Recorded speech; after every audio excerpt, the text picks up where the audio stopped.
ईश्वर जी की जय हो।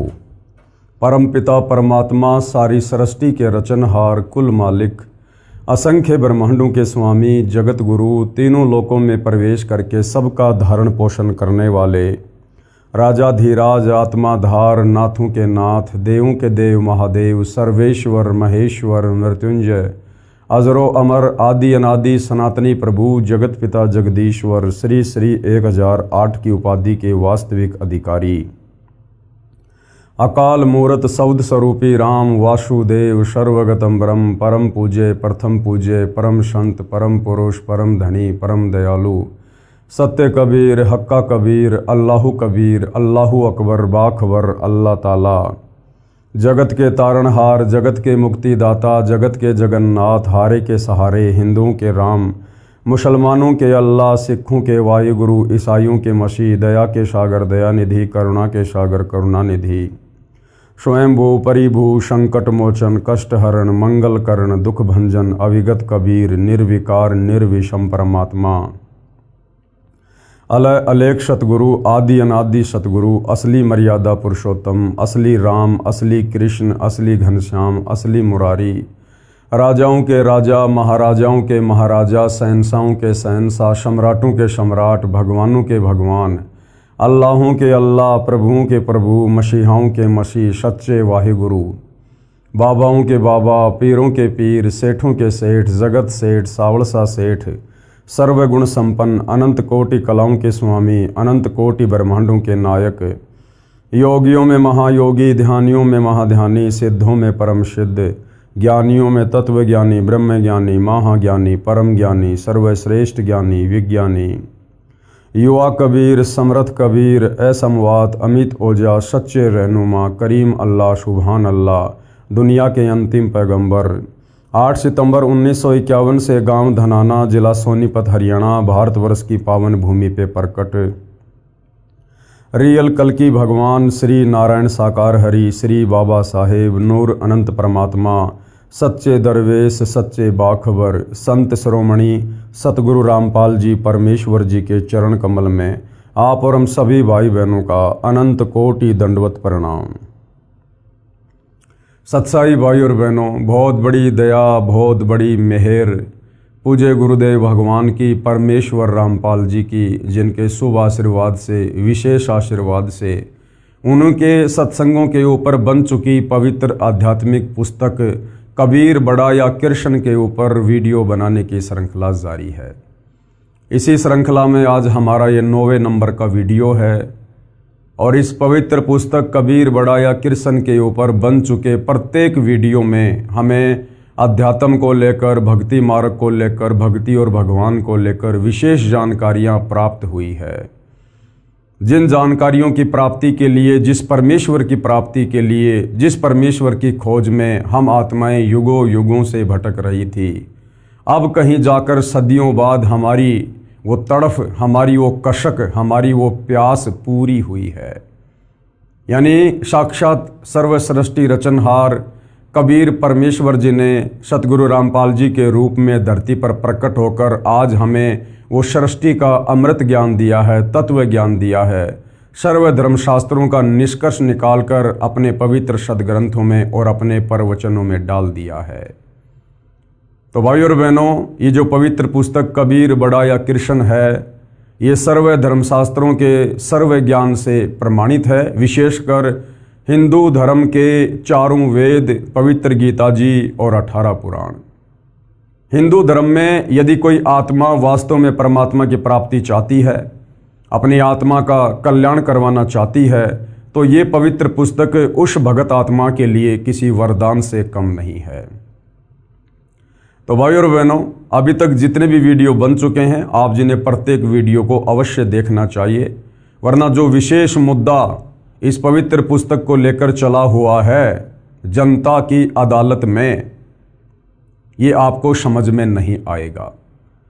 और जनता की अदालत में जज कौन है? खुद जनता ही जज है, क्योंकि वर्तमान में जनता शिक्षित है, सर्वधर्मशास्त्रों से परिचित है।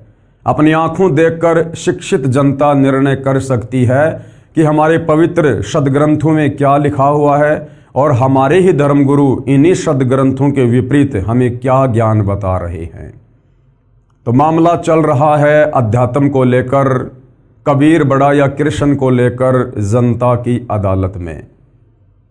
और जनता की अदालत में श्री कृष्ण जी की तरफ से उनके वकील हैं सर्व हिंदू धर्मगुरु आचार्य शंकराचार्य, और कबीर परमेश्वर जी की तरफ से उनके जज हैं सतगुरु रामपाल जी।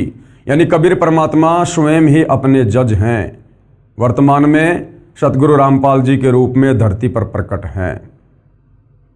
और बहुत तगड़ी बहस छिड़ी हुई है। श्री कृष्ण जी के वकील कहते हैं कि यदि हिंदू धर्मशास्त्रों के अनुसार कोई पूर्ण परमात्मा है तो श्री कृष्ण उर्फ विष्णु जी हैं, और हम इन्हीं की पूजा करते हैं, इन्हीं की भक्ति से मोक्ष होगा।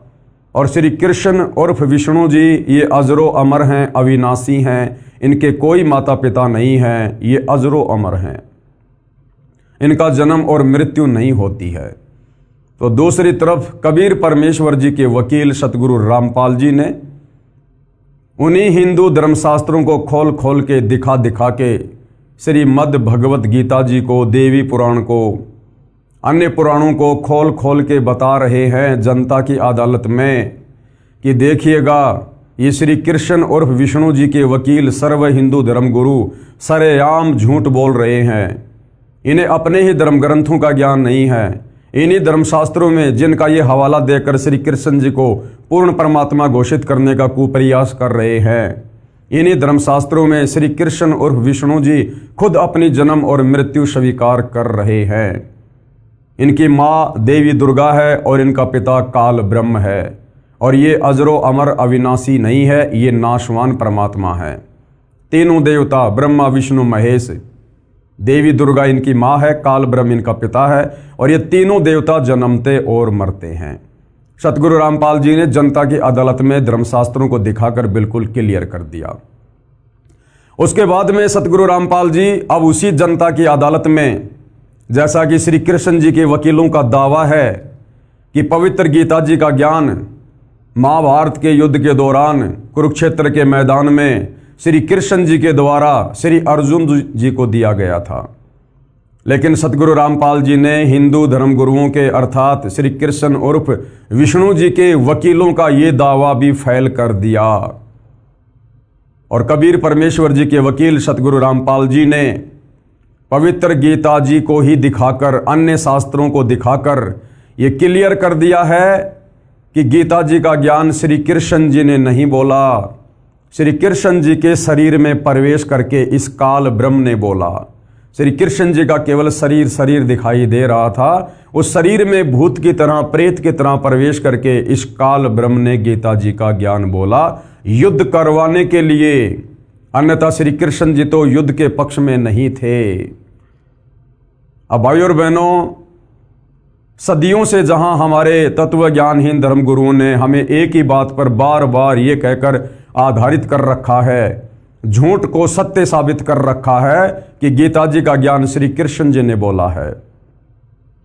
अब उस जनता की अदालत में मौखिक रूप से ये कहना कि गीता का ज्ञान श्री कृष्ण जी ने नहीं बल्कि काल ब्रह्म ने बोला है, तो जनता के बात गले नहीं उतरेगी। और चूंकि मामला जनता की कोर्ट में है और कोर्ट में हर बात का प्रमाण पेश किया जाता है, तो अब कबीर जी के वकील सतगुरु रामपाल जी जनता की अदालत में इस बात को पुख्ता तौर पर साबित करने जा रहे हैं कि गीता जी का ज्ञान श्री कृष्ण जी ने नहीं बल्कि श्री कृष्ण जी के शरीर में प्रवेश करके प्रेत की भांति इस काल ब्रह्म ने बोला था। पवित्र पुस्तक कबीर बड़ा या कृष्ण, और आज का टॉपिक है गीता का ज्ञान श्री कृष्ण में प्रवेश करके काल ब्रह्म ने कहा। कबीर जी का वकील यानी कबीर जी के वकील सतगुरु रामपाल जी क्या कह रहे हैं? दास यानी सतगुरु रामपाल जी अपने लिए कह रहे हैं कि दास श्री कृष्ण जी के वकील साहिबानों से अदालत में पुनः जानना चाहता हूं कि बताइए श्रीमद् भगवद गीता का ज्ञान किसने कहा? कबीर जी के वकील भरी अदालत में जनता के सामने और हिंदू धर्मगुरुओं से जो श्री कृष्ण जी की तरफ से उनको परमात्मा कह के वकालत कर रहे हैं, उन्हीं से जानना चाह रहे हैं कि श्रीमद् भगवत गीता का ज्ञान किसने कहा। तो श्री कृष्ण जी के वकीलों का क्या कहना है। कृष्ण जी के वकील अर्थात हिंदू धर्मगुरु क्या कह रहे हैं, इस बात को तो बच्चा भी जानता है कि श्रीमद् भगवत गीता का ज्ञान श्री कृष्ण जी ने अर्जुन को बताया। अब कबीर जी के वकील क्या कह रहे हैं। कबीर जी के वकील, लगता है कि श्री कृष्ण जी के वकील साहिबानों को अपने ही सदग्रंथों का ज्ञान नहीं है, यानी हिंद धर्म गुरुओं को अपने ही धर्म ग्रंथों का ज्ञान नहीं है, इसलिए सब उआबाई बोल रहे हैं, स्वयं भी भ्रमित हैं तथा अदालत को भी भ्रमित करना चाहते हैं। और आगे क्या बताया, श्री कृष्ण जी के वकीलों को कबीर जी के वकील सतगुरु रामपाल जी ने दास प्रमाणों सहित पेश करता है सदग्रंथों की सच्चाई जो इस प्रकार है। भाइयों और बहनों, हिंदू धर्म के ऊपर बहुत बड़ा महा उपकार सतगुरु रामपाल जी कर रहे हैं। यदि आपने ध्यान पूर्वक रुचि लेकर निष्पक्ष होकर इस पवित्र पुस्तक को पढ़ लिया तो अपने ही सदग्रंथों में छिपी गूढ़ सच्चाई जो हमारे नादान धर्मगुरु तत्व ज्ञान के अभाव से हमें सदियों से नहीं बता पाए, हमें मोक्ष से वंचित रखा, हमारे पूर्वज बेचारे उनके कहे अनुसार शास्त्र विरुद्ध भक्ति साधना करके आज वो प्रेत योनियों में धक्के खा रहे हैं और हम भी उन्हीं की राह पर चल रहे थे। लेकिन भला हुआ परमेश्वर रामपाल जी का, जिन्होंने समय पे आकर हमारा हाथ पकड़ लिया और हमें शास्त्र अनुकूल साधना प्रदान कर दी। तो क्या कह रहे हैं सतगुरु रामपाल जी, ध्यान से देखिएगा भाई और बहनों एक एक पॉइंट को। श्रीमद् भगवत गीता का ज्ञान श्री कृष्ण जी ने नहीं कहा, उनके शरीर के अंदर प्रेतवत यानी भूत की तरह प्रवेश करके काल ब्रह्म कौन है, ये दुर्गा का पति, ब्रह्मा विष्णु महेश का पिता, इसको ज्योति निरंजन भी कहते हैं, इसने बोला है। क्यों बोला है, क्योंकि इसको श्राप लगा हुआ है 1 लाख मानव शरीरधारी आत्माओं के सूक्ष्म शरीर से निकली वासना को खाने का, इसलिए इसकी मजबूरी है, इसको प्रतिदिन 1 लाख चाहिए। तो किसी भी तरह से किसी भी कुप्रेरणा करके प्रवेश करके ये अपने भोजन की व्यवस्था करता ही करता है। अब सतगुरु रामपाल जी अर्थात कबीर जी के वकील इस बात का हमें पुख्ता प्रमाण दिखा रहे हैं। प्रमाण, इस बात का प्रमाण कहाँ है कि श्रीमद् भगवत गीता का ज्ञान श्री कृष्ण जी में प्रेत की भांति प्रवेश करके काल ब्रह्म ज्योति निरंजन ने बोला है। हिंदू धर्म ग्रंथ से ही दिखा रहे हैं।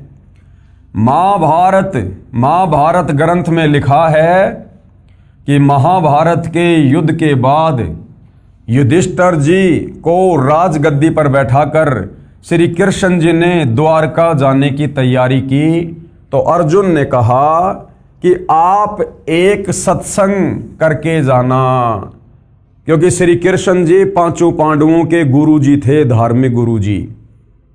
तो महाभारत के युद्ध के बाद युधिष्ठिर को राजगद्दी पर बैठाकर और श्री कृष्ण जी ने कहा कि भैया अब मैं द्वारिका जाऊंगा। तो उसी समय अर्जुन ने कहा कि भगवान द्वारिका जाने से पहले एक बार आप मुझे वो गीता जी का ज्ञान फिर से सुना दो, जो गीता जी का ज्ञान आपने युद्ध के दौरान बताया था, लेकिन बुद्धि दोष के कारण मैं भूल चुका हूं, मुझे याद नहीं है। आप एक छोटा सा सत्संग करके जाओ, आप एक सत्संग करके जाना, मेरे को गीता वाला ज्ञान फिर से बताना जो आप जी ने युद्ध के समय बताया था, मैं भूल गया हूं। श्री कृष्ण जी ने कहा कि अर्जुन तू बड़ा बुद्धिहीन है। अब देखना भाइयों और बहनों, समझ में आएगा कि गीता जी का ज्ञान युद्ध के समय श्री कृष्ण जी ने बोला था या श्री कृष्ण जी में प्रवेश करके काल बोल रहा है। जब अर्जुन ने प्रार्थना की श्री कृष्ण जी से कि भगवान मैं वो ज्ञान भूल गया हूँ, मुझे कुछ याद नहीं रहा, अब आप एक बार फिर से वो सत्संग कर दो, गीता जी का निर्मल ज्ञान बता दो। तो खुद श्री कृष्ण जी क्या कह रहे हैं कि अर्जुन तू तो बड़ा बुद्धिहीन है, तूने ऐसे निर्मल ज्ञान को याद क्यों नहीं रखा। और फिर श्री कृष्ण जी कह रहे हैं कि अर्जुन अब मुझे भी वो ज्ञान याद नहीं है, मैं अब तुझे ज्यों का त्यों नहीं बता सकता। उस समय तो मैं योग युगत होकर तुझे ज्ञान बता रहा था। अरे भाई, जब युद्ध के समय ऐसे भयंकर शोर शराबे में अगर श्री कृष्ण जी योग युगत होकर गीता जी का ज्ञान बता सकते हैं, तो इस समय तो महल में हैं, वहां तो वैसे ही शांति है। और जो व्यक्ति युद्ध के समय योग युगत हो सकता है, वहां शांति से बैठकर योग युगत होना कौन सी बड़ी बात है। लेकिन श्री कृष्ण जी अटपट कर रहे हैं और कह रहे कि अब मुझे भी याद नहीं है। अगर उन्होंने बोला होता तो उनको याद होता। इससे स्पष्ट हुआ कि गीता जी का ज्ञान महाभारत के युद्ध के समय श्री कृष्ण जी ने नहीं, बल्कि कृष्ण जी के शरीर में प्रवेश करके इस काल ब्रह्म ने बोला था। क्या कह रहे हैं अर्जुन से श्री कृष्ण जी? अर्जुन बोला मैं भूल गया हूं। श्री कृष्ण जी ने कहा कि अर्जुन तू बड़ा बुद्धिहीन है, श्रद्धाहीन है। अरे तूने उस निर्मल गीता ज्ञान को क्यों भुला दिया है, और अब मुझे भी याद नहीं। फिर श्री कृष्ण जी ने अपने स्तर की गीता का ज्ञान बताया जिसमें श्रीमद् भगवद गीता वाला एक भी शब्द नहीं है। उदाहरण के लिए पेश है संक्षिप्त महाभारत द्वितीय खंड, इसके अध्याय अश्वमेधिक पर्व के पेज नंबर 800 और 802 की फोटोकॉपी। यानी जनता की अदालत में सतगुरु रामपाल जी सबूतों के साथ में अपनी बात को दृढ़ता के साथ रख रहे हैं। ये हिंदुओं का धर्म ग्रंथ है महाभारत, संक्षिप्त महाभारत, पेज नंबर 800 है। और देखिएगा, अर्जुन का श्री कृष्ण जी से गीता का विषय पूछना और श्री कृष्ण जी का अर्जुन से सिद्ध महर्षि और कश्यप का संवाद। जन्मेजय ने पूछा, ब्रह्मन शत्रुओं का नाश हो जाने के बाद जब महात्मा श्री कृष्ण और अर्जुन सभा में बैठकर वार्तालाप कर रहे थे, उस समय उनमें क्या क्या बातचीत हुई?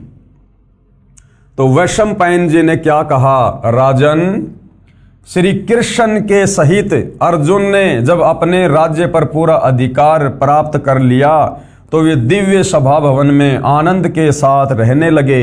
एक दिन स्वजनों से घिरे हुए वे दोनों मित्र स्वेच्छा से घूमते घूमते सभा मंडल के ऐसे भाग में पहुंचे जो कि स्वर्ग के समान सुंदर था। पांडुनंदन अर्जुन श्री कृष्ण के साथ रहकर बहुत प्रसन्न थे। उन्होंने एक बार उस रमणीय सभा की ओर दृष्टि डालकर भगवान से ये वचन कहा, हे देवकी नंदन अर्थात हे कृष्ण जी, जब युद्ध का अवसर उपस्थित था उस समय मुझे आपके महात्म्य का ज्ञान और ईश्वरीय स्वरूप का दर्शन हुआ था। यानी दर्शन तो दिया था काल ने और ज्ञान भी दिया था काल ने, लेकिन अर्जुन नहीं समझ पाया। किंतु केशव, आपने शनैवश पहले मुझे जो ज्ञान का उपदेश किया था वह सब इस समय बुद्धि के दोष से भूल गया हूं। अर्जुन जी कह रहे हैं श्री कृष्ण जी से कि जो आपने मुझे गीता जी का ज्ञान दिया था ना, वो इस समय मैं भूल चुका हूं। और उन विषयों को सुनने के लिए बारंबार मेरे मन में उत्कंठा होती है। यानी मुझे जिज्ञासा हो रही है बार बार आपके मुख से वो गीता जी का ज्ञान सुनने की। इधर आप जल्दी ही द्वारिका जाने वाले हैं, अतः पुनः वह सब विषय मुझे सुना दीजिए। यानी वो गीता का ज्ञान मुझे एक बार फिर से सुना दीजिए।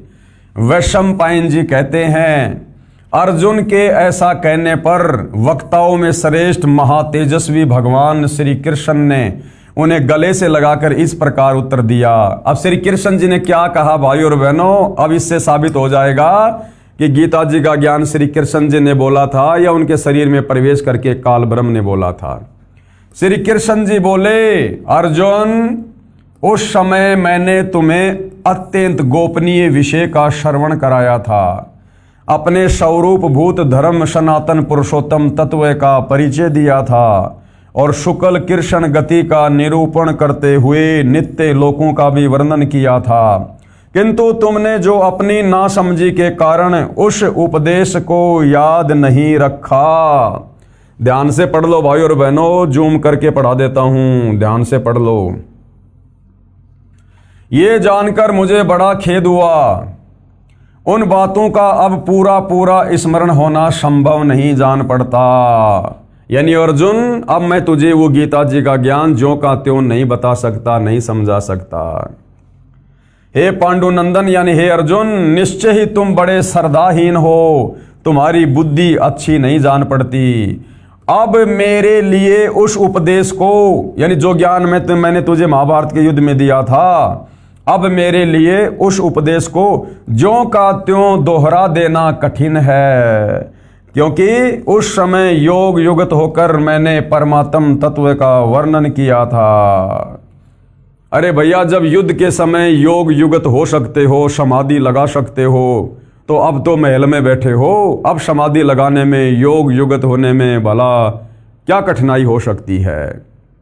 तो इससे स्पष्ट हुआ भाई और बहनों, गीता जी का ज्ञान महाभारत के युद्ध के दौरान श्री कृष्ण जी ने नहीं, बल्कि श्री कृष्ण जी के शरीर में प्रवेश करके काल ब्रह्म ने बोला था। अगर श्री कृष्ण जी ने बोला होता तो अपने द्वारा बताए गए ज्ञान को आप उस वक्ता से कभी भी सुन सकते हैं। अगर श्री कृष्ण जी ने ज्ञान दिया होता, अपने होशो हवास में दिया होता, तो कभी भी आप उनसे पूछ सकते हो, वो बता देंगे कि मैंने उस समय क्या बात बोली थी। लेकिन यहां श्री कृष्ण जी क्या कह रहे हैं, उस समय तो मैंने योग युगत होकर वो ज्ञान बताया था, अर्थात अपनी बात को ऊपर रख रहे हैं। तो भाई और बहनों, इससे स्पष्ट हो गया कि गीता जी का ज्ञान श्री कृष्ण जी ने नहीं, अगर श्री कृष्ण जी ने बोला होता तो अब बताने में उन्हें कोई दिक्कत नहीं होनी चाहिए थी। अब श्री कृष्ण जी कह रहे हैं, अब उस विषय का ज्ञान कराने के लिए मैं एक प्राचीन इतिहास का वर्णन करता हूं। उसके बाद में अर्जुन के सामने श्री कृष्ण जी लगे अटपट करने, अपनी बात को ऊपर रखने के लिए। आगे देखिएगा, इससे तुम्हें श्रेष्ठ एवं स्थिर बुद्धि प्राप्त होगी, जिसके द्वारा तुम परम उत्तम गति को पा जाओगे। एक दिन की बात है। अब श्री अर्जुन को श्री कृष्ण जी क्या कथा सुना रहे हैं। एक दिन की बात है, एक दुर्दश ब्राह्मण ब्रह्मलोक से उतरकर मेरे यहाँ आए। मैंने उनकी विधिवत पूजा की और मोक्ष धर्म के विषय में प्रश्न किया। मेरे प्रश्न का उन्होंने बड़े अच्छे ढंग से उत्तर दिया, वही मैं तुम्हें बतला रहा हूं। कोई अन्यथा विचार न करके इसे ध्यान देकर सुनो। अर्थात श्री कृष्ण जी को स्वयं मोक्ष विषय की जानकारी नहीं है, तभी तो कह रहे हैं कि मेरे पास एक बार ब्रह्मलोक से एक दुर्दश नाम के ब्राह्मण आए और मैंने उनसे मोक्ष के विषय में पूछा, सवाल किया, और उन्होंने मुझे जैसा मोक्ष के विषय में बताया, मुक्ति के विषय में बताया, वो ज्ञान मैं तुम्हें बताता हूं। अर्थात श्री कृष्ण जी के पास स्वयं कोई मुक्ति का ज्ञान नहीं, कोई मोक्ष का ज्ञान नहीं। उस ब्राह्मण की कथा और अर्जुन को सुना रहे हैं, वो गीता जी वाला ज्ञान ना सुनाकर। उस ब्राह्मण ने कहा, हे मधुसूदन, तुमने सब प्राणियों पर कृपया करके उनके मोह का नाश करने के लिए जो ये मोक्ष धर्म से संबंध रखने वाला प्रश्न किया है, उसका मैं यथावत उत्तर दे रहा हूं। सावधान होकर मेरी बात सुनो।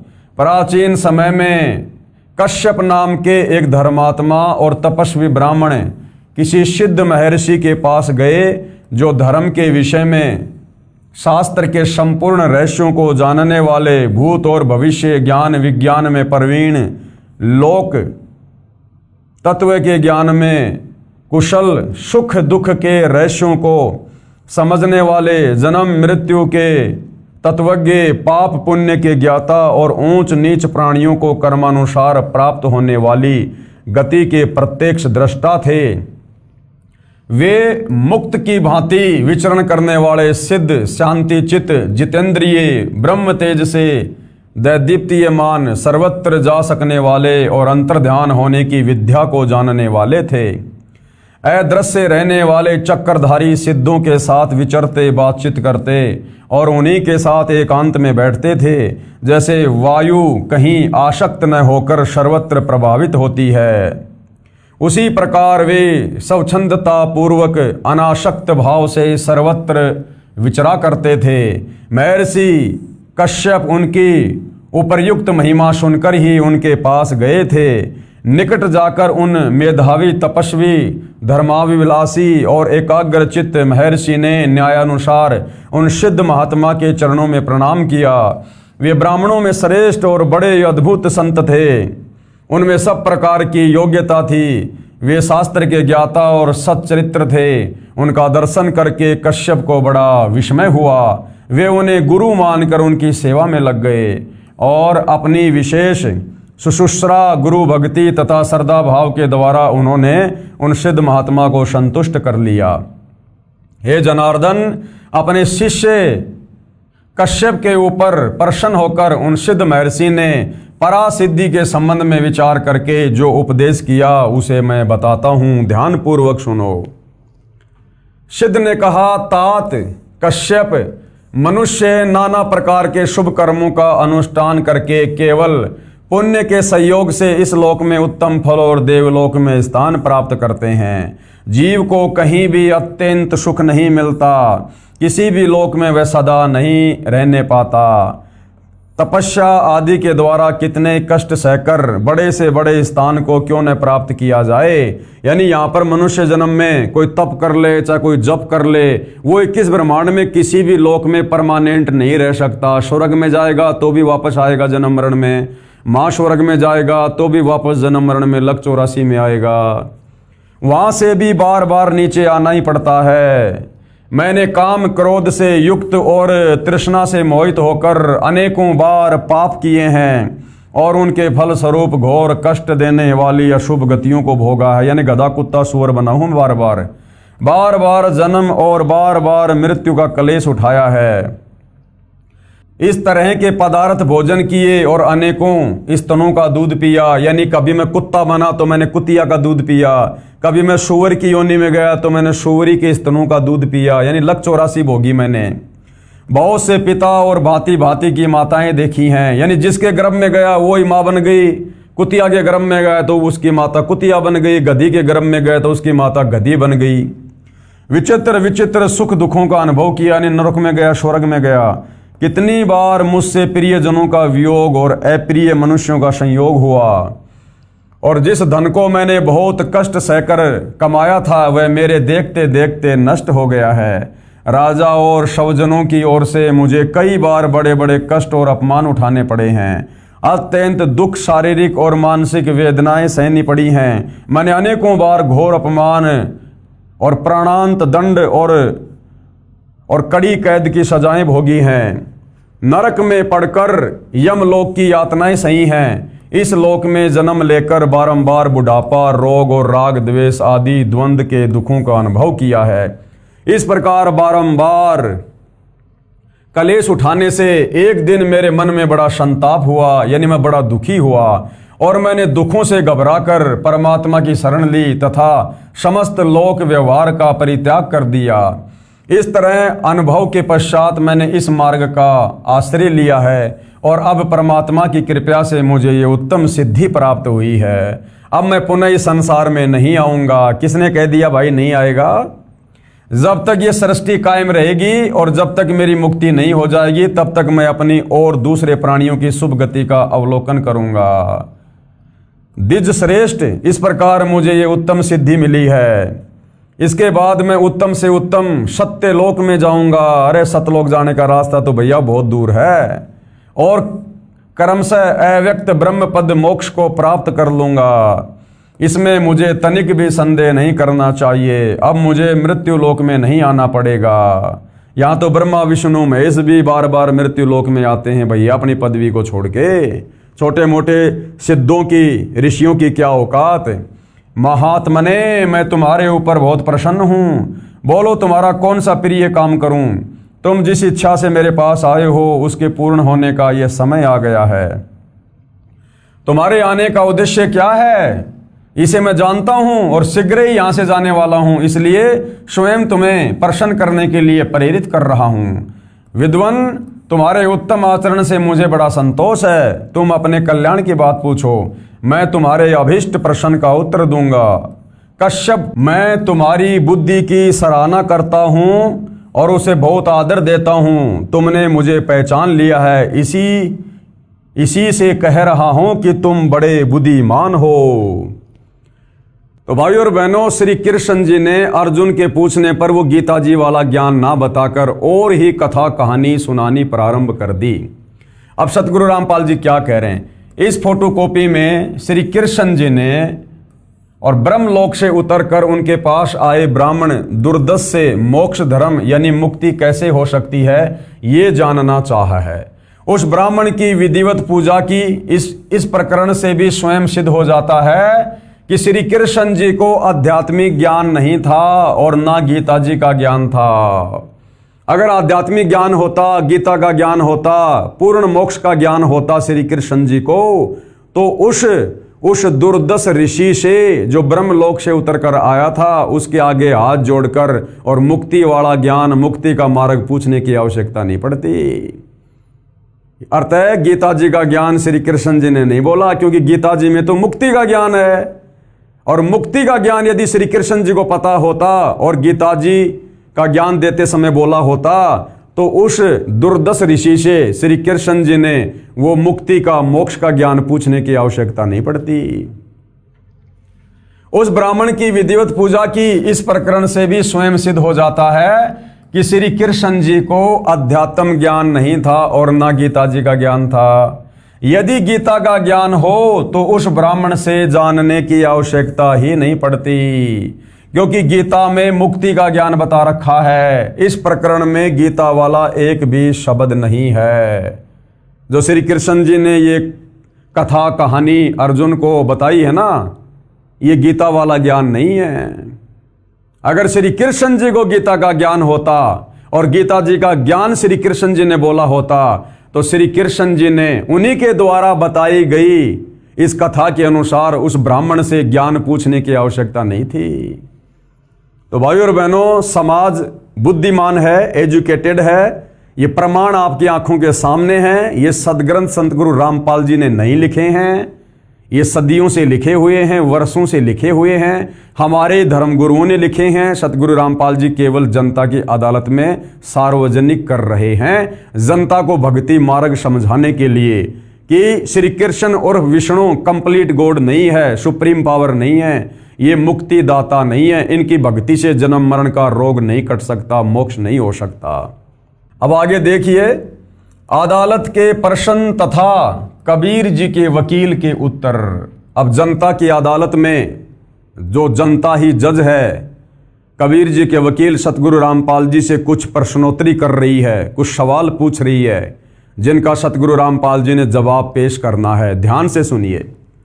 अदालत के प्रश्न तथा कबीर जी के वकील के उत्तर। अदालत में प्रमाण पेश है कि श्रीमद् भगवत गीता का ज्ञान श्री कृष्ण ने नहीं कहा, उनके शरीर में प्रवेश करके काल ब्रह्म ने कहा। अब आगे देखिएगा,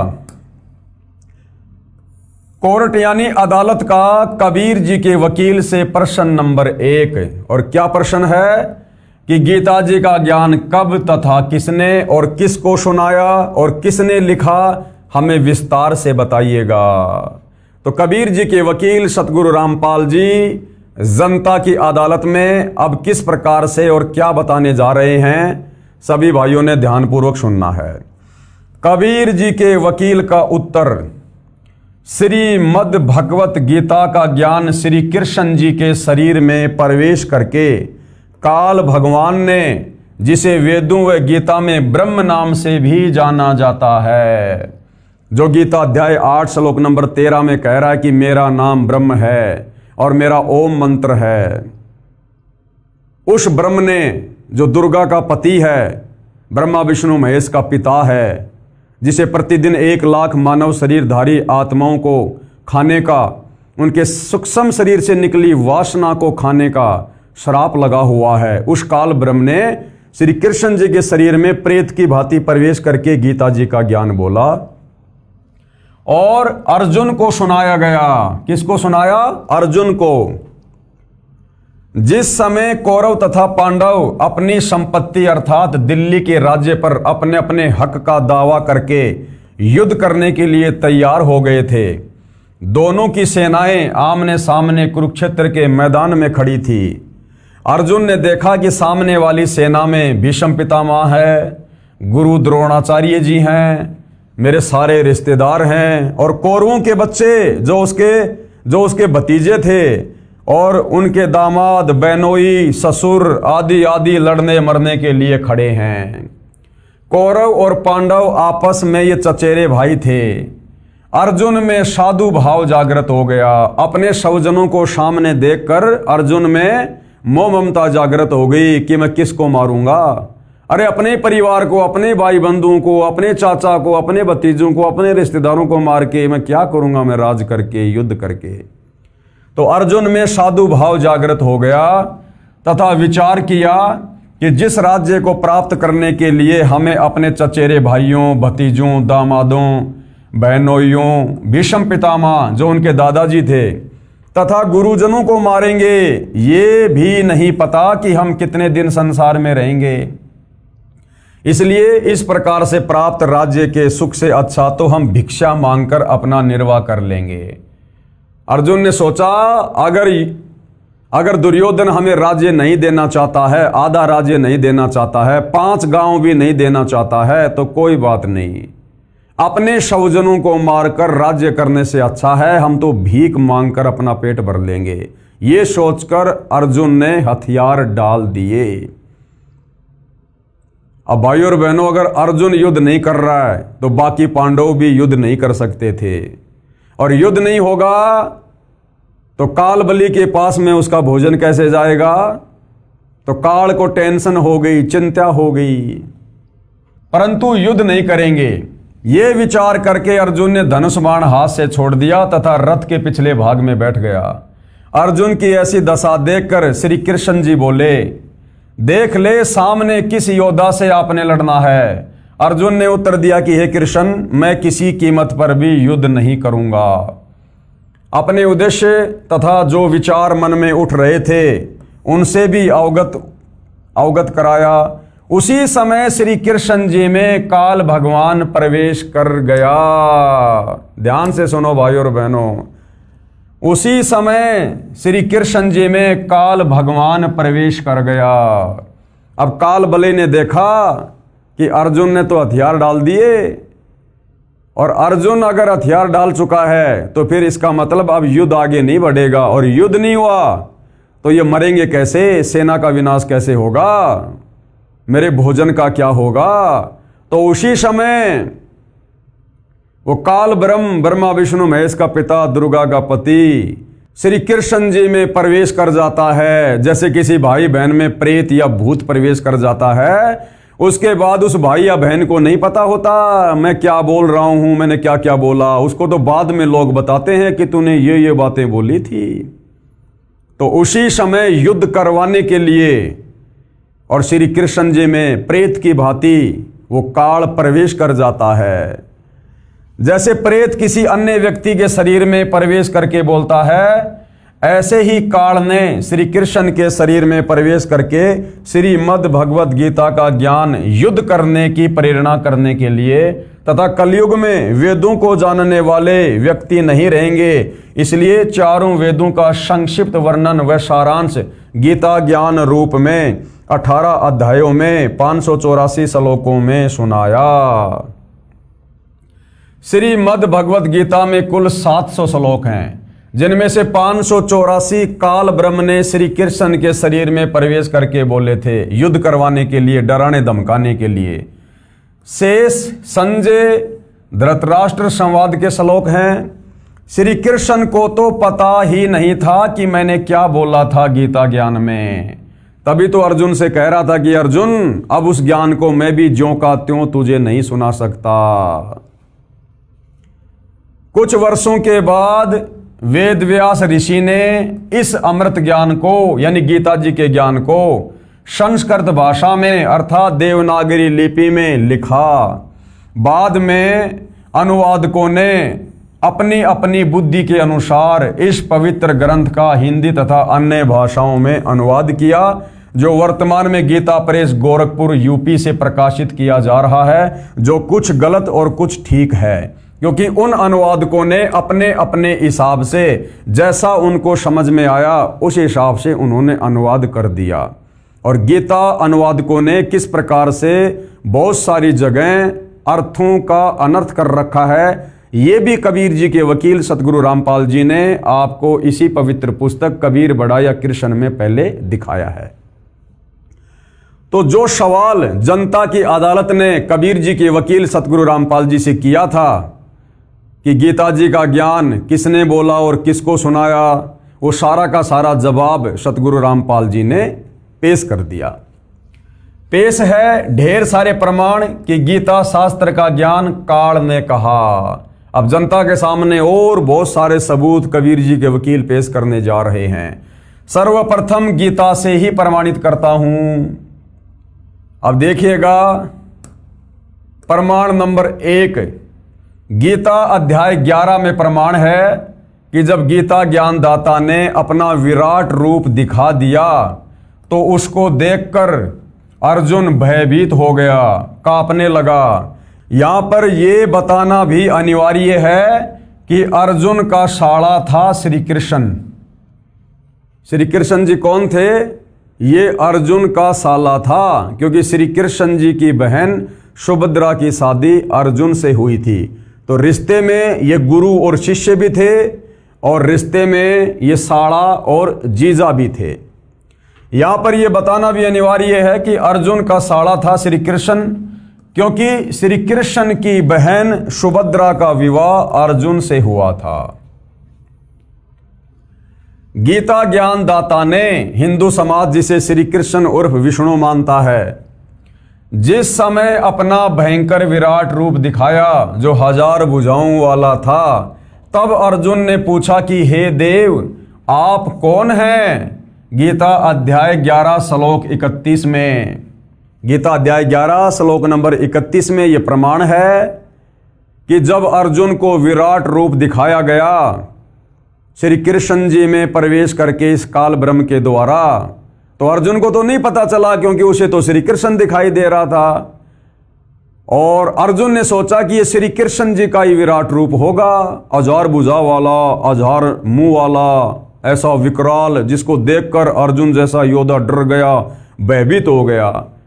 तो इसका प्रमाण कहां है? गीता अध्याय 11 श्लोक 31 में पेश है। गीता अध्याय 11 श्लोक 31 की फोटोकॉपी आपकी आंखों के सामने है, जनता की अदालत में दिखाई जा रही है।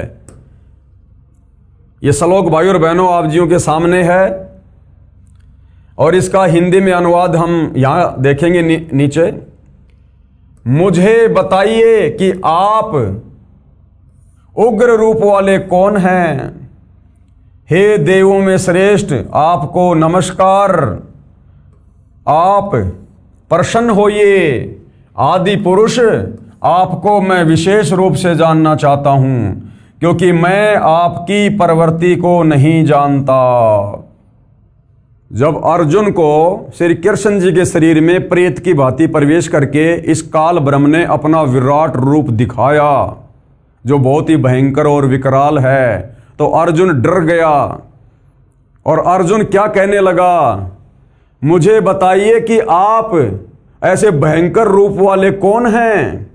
हे देवों में श्रेष्ठ, आपको नमस्कार। जब यही नहीं पता कि वो कौन है, वो क्या रूप है, और डरता हुआ अर्जुन कह रहा है कि हे देवों में श्रेष्ठ। डरता हुआ आदमी कुछ भी बोल सकता है। हे देवों में श्रेष्ठ, आपको नमस्कार। आप प्रसन्न होइए, यानी आप शांत हो जाओ, अपने विराट रूप को समेटो, मुझे डर लग रहा है। हे आदि पुरुष, आपको मैं विशेष रूप से जानना चाहता हूं। मैं जानना चाहता हूं कि आप कौन हो, कि आप कौन हो। अब बताओ। अरे अगर वो गीता का ज्ञान देने वाला श्री कृष्ण होता तो श्री कृष्ण तो अर्जुन का साला था। क्या अर्जुन अपने साले को भी नहीं पहचानता जो उस समय कह रहा है कि आप कौन हो? मैं विशेष रूप से जानना चाहता हूं, क्योंकि वो काल था। और उसने अपना विराट रूप दिखाया था जिसको अर्जुन ने पहले नहीं देखा था। मैं आपको विशेष रूप से जानना चाहता हूं क्योंकि मैं आपकी प्रवृत्ति को नहीं जानता, यानी मैं आपके इस रूप को नहीं जानता, मैंने पहले कभी नहीं देखा। अर्थात गीता जी का ज्ञान श्री कृष्ण जी ने नहीं, अगर श्री कृष्ण जी ने बोला होता तो श्री कृष्ण जी को तो अर्जुन भली भांति जानता था, पहचानता था। अर्जुन श्री कृष्ण का जीजा था, अपने साले को कौन भूल जाएगा। अर्थात श्री कृष्ण जी में प्रवेश करके अर्जुन को डरा कर धमका कर वो अपना वो उग्र रूप दिखाकर और युद्ध के लिए वो तैयार कर रहा था। तो ये अध्याय कौन सा है? अध्याय 11 श्लोक नंबर 31।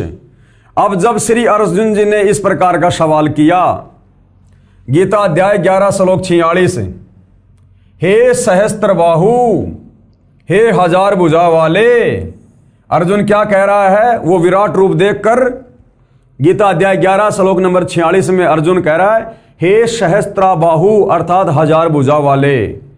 अब भाइयों और बहनों, आप हिंदू धर्म के श्रद्धालु बहुत भोले हो, आपको अपने शास्त्रों का ज्ञान नहीं, अपने भगवानों की स्थिति के विषय में ज्ञान नहीं, तो कम से कम जो धर्म गुरु हैं वो तो ध्यान दो इस बात पर। अरे श्री कृष्ण उर्फ विष्णु ये ज्यादा से ज्यादा 4 भुजा बना सकता है, 4 हाथ है, क्योंकि ये 4 भुजा के भगवान है, ब्रह्मा विष्णु महेश। कम से कम 2 भुजा बना सकते हैं, ज्यादा से ज्यादा 4। ये मात्र 16 कला के भगवान हैं। अगर गीता जी का ज्ञान श्री कृष्ण उर्फ विष्णु बोल रहा होता तो फिर ये हजार भुजा वाला कौन था? ये हजार कला का स्वामी तो काल है, काल ब्रह्म। अगर श्री कृष्ण उर्फ विष्णु ने गीता जी का ज्ञान बोला होता और अपना विराट रूप दिखाया होता तो श्री कृष्ण उर्फ विष्णु तो 4 हाथ से ज्यादा हाथ नहीं बना सकता। और यहां पर अर्जुन ने क्या देखा? हजार भुजा, हजार मुंह, हजार नेत्र। तो किसने बोला गीता जी का ज्ञान? श्री कृष्ण जी में प्रवेश करके हजार कला के स्वामी इस काल ब्रह्म ने, दुर्गा के पति ने, ब्रह्मा विष्णु महेश के पिता ने। यह प्रमाण है गीता अध्याय 11 श्लोक 46। अर्जुन खुद कह रहा है, हे सहस्त्रा बाहु यानी हजार भुजा वाले, आप अपने चतुर्भुज रूप में दर्शन दीजिए। अर्जुन डर कर कह रहा है कि आप मुझे उसी अपने शांत रूप में दर्शन दीजिए। अर्जुन ने सोचा ये श्री विष्णु जी हैं, क्योंकि अर्जुन उन्हें विष्णु अवतार श्री कृष्ण तो मानता ही था, परंतु उस समय श्री कृष्ण जी के शरीर से बाहर निकलकर काल ने अपना अपार विराट रूप दिखाया था। और अर्जुन क्या बोला? मैं भयभीत हूं, आपके इस रूप को सहन नहीं कर पा रहा हूं। अरे भगवान के विराट रूप को देखकर कोई डरता है क्या? क्या भगवान का ऐसा डरावना रूप होता है जो अर्जुन जैसा योद्धा डर के मारे कांप रहा है? क्या ऐसा भगवान होता है? क्या करोगे ऐसे भगवान की भक्ति करके जिसका चेहरा देख के डर लगता आदमी को? तो ये काल था, ये इसका काल रूप था, इसका विराट रूप था। इस काल का चेहरा बहुत विकराल बताया गुरुदेव भगवान ने। ओछा माथा, लंबे लंबे दांत, टेढ़ा मेढ़ा चेहरा, काला कलूटा शरीर, भयंकर विकराल, क्योंकि इसको श्राप लगा हुआ है कबीर परमेश्वर जी की तरफ से, जिस कारण से इसके विराट रूप को देखकर अर्जुन जैसा योद्धा भी डर गया, कांप गया। मैं भयभीत हूं, आपके इस रूप को सहन नहीं कर पा रहा हूं। अब कबीर जी के वकील सतगुरु रामपाल जी क्या कह रहे हैं अदालत में? ध्यान रहे, श्री विष्णु अर्थात श्री कृष्ण केवल 4 भुजा के युक्त हैं। ये केवल 4 भुजा के भगवान हैं, ज्यादा से ज्यादा 4 भुजा और कम से कम 2 भुजा बना सकते हैं, इससे ज्यादा नहीं। या ध्यान रहे, श्री विष्णु अर्थात श्री कृष्ण केवल 4 भुजा से युक्त हैं। ये 2 भुजा तो बना सकते हैं, परंतु 4 से अधिक का ये प्रदर्शन नहीं कर सकते। और वहां प्रदर्शन हो रहा था हजार भुजा का। और ये जो काल ब्रह्म है, ये काल ब्रह्म 1000 यानी सहस्त्र भुजा युक्त है। ये 1000 कला का स्वामी है। ये काल, ये ज्योति निरंजन, यह 1000 तथा इनसे नीचे भुजाओं का ये प्रदर्शन कर सकता है। चाहे तो 500 भुजा भी कर सकता है, 400 भी, 800 भी, 900 भी, लेकिन 1000 से ज्यादा भुजा यानी हाथ ये काल भी नहीं बना सकता, क्योंकि ये केवल 1000 भुजा का ही भगवान है। यह 1000 तथा इनसे नीचे भुजाओं का ये प्रदर्शन कर सकता है, 1000 भुजाओं से अधिक का ये प्रदर्शन नहीं कर सकता। 4 भुजा, 2 भुजा, 10 भुजा आदि आदि बना सकता है। शरीर में बने कमल चक्रों में भी इस काल ब्रह्म के चक्कर का नाम सहस्त्र कमल दल है, यानी 1000 कमल वाली पंखड़ियों का स्वामी। तो भाइयों और बहनों, सिद्ध हो जाता है कि महाभारत के समय कुरुक्षेत्र के मैदान में गीता जी का ज्ञान श्री कृष्ण जी ने नहीं, बल्कि श्री कृष्ण जी के शरीर में प्रेत की भांति प्रवेश करके इस 1000 भुजा के स्वामी, दुर्गा के पति, ब्रह्मा विष्णु महेश के पिता, काल निरंजन ज्योति निरंजन ने बोला था। देखिएगा इसका प्रमाण, ये पेश है गीता अध्याय 11 श्लोक 46 की फोटोकॉपी। हिंदू धर्मशास्त्र से जनता की अदालत में मामला है, इसलिए ये प्रमाण दिखाने अति आवश्यक हैं, ताकि भक्ति और भगवान की परिभाषा से परिचित होने के लिए, शास्त्र अनुकूल साधना पर दृढ़ता के साथ लगने के लिए हिंदू समाज के भाई बहनों को यह दृढ़ विश्वास हो जाए कि वास्तव में कबीर परमेश्वर ही बड़ा भगवान है, ब्रह्मा विष्णु महेश ये बड़े भगवान नहीं, समर्थ भगवान नहीं है। पेश है गीता अध्याय 11 श्लोक 46 की फोटोकॉपी। ये श्लोक आप जियों के सामने है भाई और बहनों, पढ़ लो अच्छे से, गीता जी को लाकर पढ़ लो या स्क्रीन पे पढ़ लो। यहां पे ये सहस्त्राभाव शब्द साफ साफ लिखा हुआ है। और देखिए अब अर्जुन क्या कह रहा है उस काल के विराट रूप को देखकर, मैं वैसे ही आपको मुकुट धारण किए हुए तथा गदा और शंख चक्र हाथ में लिए हुए देखना चाहता हूं कि भाई मुझे तो डर लग रहा है तेरा ये 1000 भुजा वाला विराट विकराल रूप देखकर। मैं तो आपको उसी प्रकार से सिर पर मुकुट, हाथ में गदा, चक्कर, सुदर्शन चक्कर वगैरह धारण किए हुए देखना चाहता हूं। मैं भयभीत हूं, मैं डर रहा हूं। इसलिए हे विश्वरूप, हे सहस्त्र बाहो, हे 1000 भुजा वाले, हे सहस्त्र बाहो यानी 1000 भुजा वाले, आप उसी चतुर्भुज रूप से प्रकट होइए। तो 1000 भुजा वाला कौन? ये काल ब्रह्म श्री कृष्ण उर्फ विष्णु तो 1000 भुजा बना ही नहीं सकता, उसकी तो क्षमता ही नहीं है। वो तो कम से कम 2 और ज्यादा से ज्यादा 4 भुजा बना सकता है। तो गीता जी अध्याय 11 श्लोक नंबर 46 इस बात का प्रमाण है कि अर्जुन को जिस समय महाभारत के युद्ध में विराट रूप दिखाया गया था वो श्री कृष्ण जी ने नहीं दिखाया। वो श्री कृष्ण जी में प्रवेश करके अर्जुन को डरा धमकाकर युद्ध के लिए तैयार करने के लिए इस काल ब्रह्म ने दिखाया था। उसके बाद अर्जुन ने सोचा कि भैया मरना तो निश्चित है, अन्यथा ये इसका विराट रूप देखकर मैं वैसे ही मर जाऊंगा, इससे अच्छा तो मैं युद्ध ही कर लेता हूं। तो अर्जुन को युद्ध के लिए तैयार करना था, इसलिए इस काल ने श्री कृष्ण जी में प्रवेश करके अपना 1000 भुजा वाला विराट रूप दिखाया। विचारणीय विषय है कि क्या हम अपने साले से पूछेंगे कि हे महानुभाव बताइए आप कौन हैं? वो 1000 भुजा का विराट रूप देखकर अर्जुन अपने साले से पूछ रहा है कि हे महानुभाव बताइए आप कौन हैं? अगर श्री कृष्ण होता तो अर्जुन ये सवाल करता। अर्जुन तो श्री कृष्ण को अच्छे से जानता था, श्री कृष्ण जी तो अर्जुन के साले जी थे, तो कोई अपने साले को नहीं पहचानेगा। लेकिन वो जो विराट रूप दिखाया गया था वो काल ने दिखाया था, जिसको अर्जुन ने नहीं देखा था पहले। इसलिए अर्जुन डर कर कह रहा है कि आप मुझे उसी चतुर्भुज रूप में दर्शन दीजिए। हे महानुभाव आप 1000 भुजा वाले कौन हैं? अपनी गति से परिचित करवाइए। विचारणीय विषय है, यानी जनता की अदालत में जनता का ध्यान आकर्षित करते हुए सतगुरु रामपाल जी कह रहे हैं, कबीर जी के वकील, कि विचारणीय विषय है कि क्या हम अपने साले से पूछेंगे कि हे महानुभाव बताइए आप कौन हैं? एक समय एक व्यक्ति में प्रेत बोलने लगा। साथ बैठे व्यक्ति ने पूछा आप कौन बोल रहे हो? उत्तर मिला कि तेरा मामा बोल रहा हूं, मैं दुर्घटना में मरा था, क्या हम अपने भाई को नहीं जानते? ठीक इसी प्रकार श्री कृष्ण में काल बोल रहा, और दूसरा प्रमाण दिया है अब कबीर जी के वकील सतगुरु रामपाल जी ने जनता की अदालत में यह साबित करने के लिए कि श्रीमद् भगवद गीता का पवित्र ज्ञान कुरुक्षेत्र के मैदान में अर्जुन को श्री कृष्ण जी ने नहीं बल्कि श्री कृष्ण जी के शरीर में प्रेत की भांति प्रवेश करके काल ब्रह्म ने दिया है। श्री कृष्ण जी का तो केवल शरीर काम में लिया गया है। आगे देखिएगा प्रमाण नंबर 2, गीता अध्याय 11 श्लोक 21 में अर्जुन ने कहा कि आप तो देवताओं के समूह को खा रहे हैं, जो आपकी स्तुति हाथ जोड़कर भयभीत होकर कर रहे हैं। महर्षियों तथा सिद्धों के समुदाय आपसे अपने जीवन की रक्षार्थ मंगल कामना कर रहे हैं।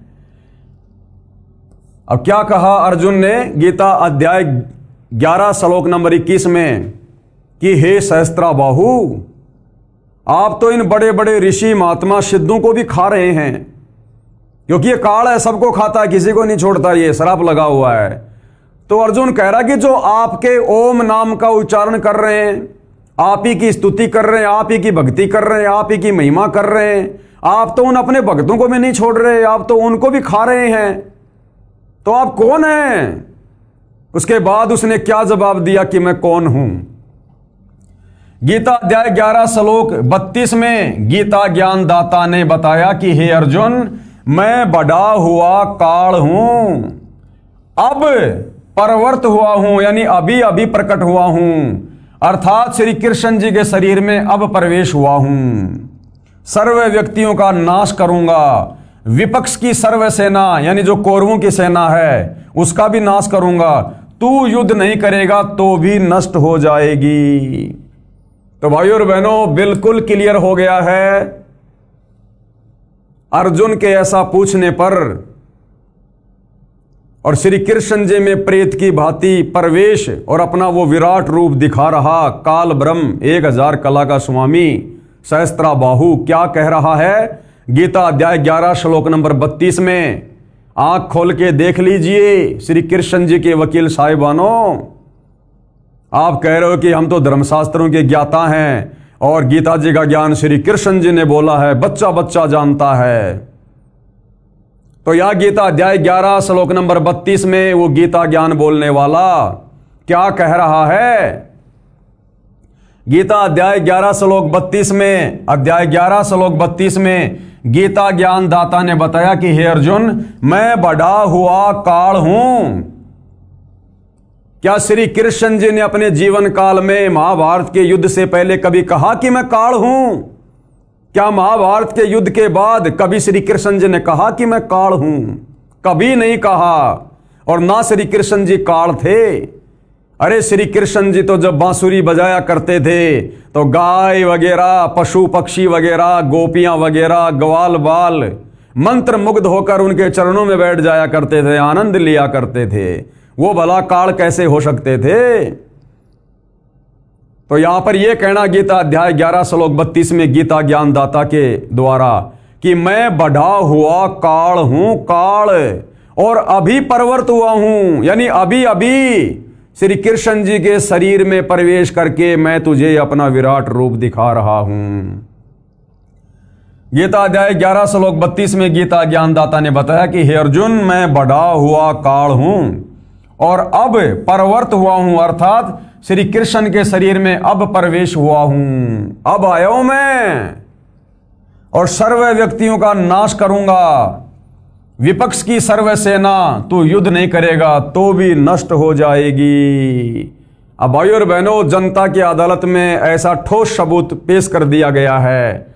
जिसको भक्ति करनी होगी, जिसको परमात्मा चाहिए, वो तो चरण धो धो के पिएगा, सतगुरु रामपाल जी के चरण धो धो के। आगे देखिएगा, ये देखिए पेश है गीता अध्याय 11 श्लोक 21 व 32 की फोटोकॉपी। गीता अध्याय 11 श्लोक 21 में क्या है? ये श्लोक आप जियों के सामने है, आप जी पढ़ सकते हैं, देख सकते हैं, जिसमें अर्जुन कह रहा है कि जो आप ही की स्तुति कर रहे हैं, आप ही की महिमा कर रहे हैं, आपकी भक्ति कर रहे हैं, आप तो उन साधु संत सिद्ध महात्माओं को भी खा रहे हो। कुछ तो आपके मुंह में जा रहे हैं, कुछ आपकी दाढ़ी में लटके हुए हैं, आप तो अपनी भक्ति करने वालों को भी नहीं छोड़ रहे। देखिएगा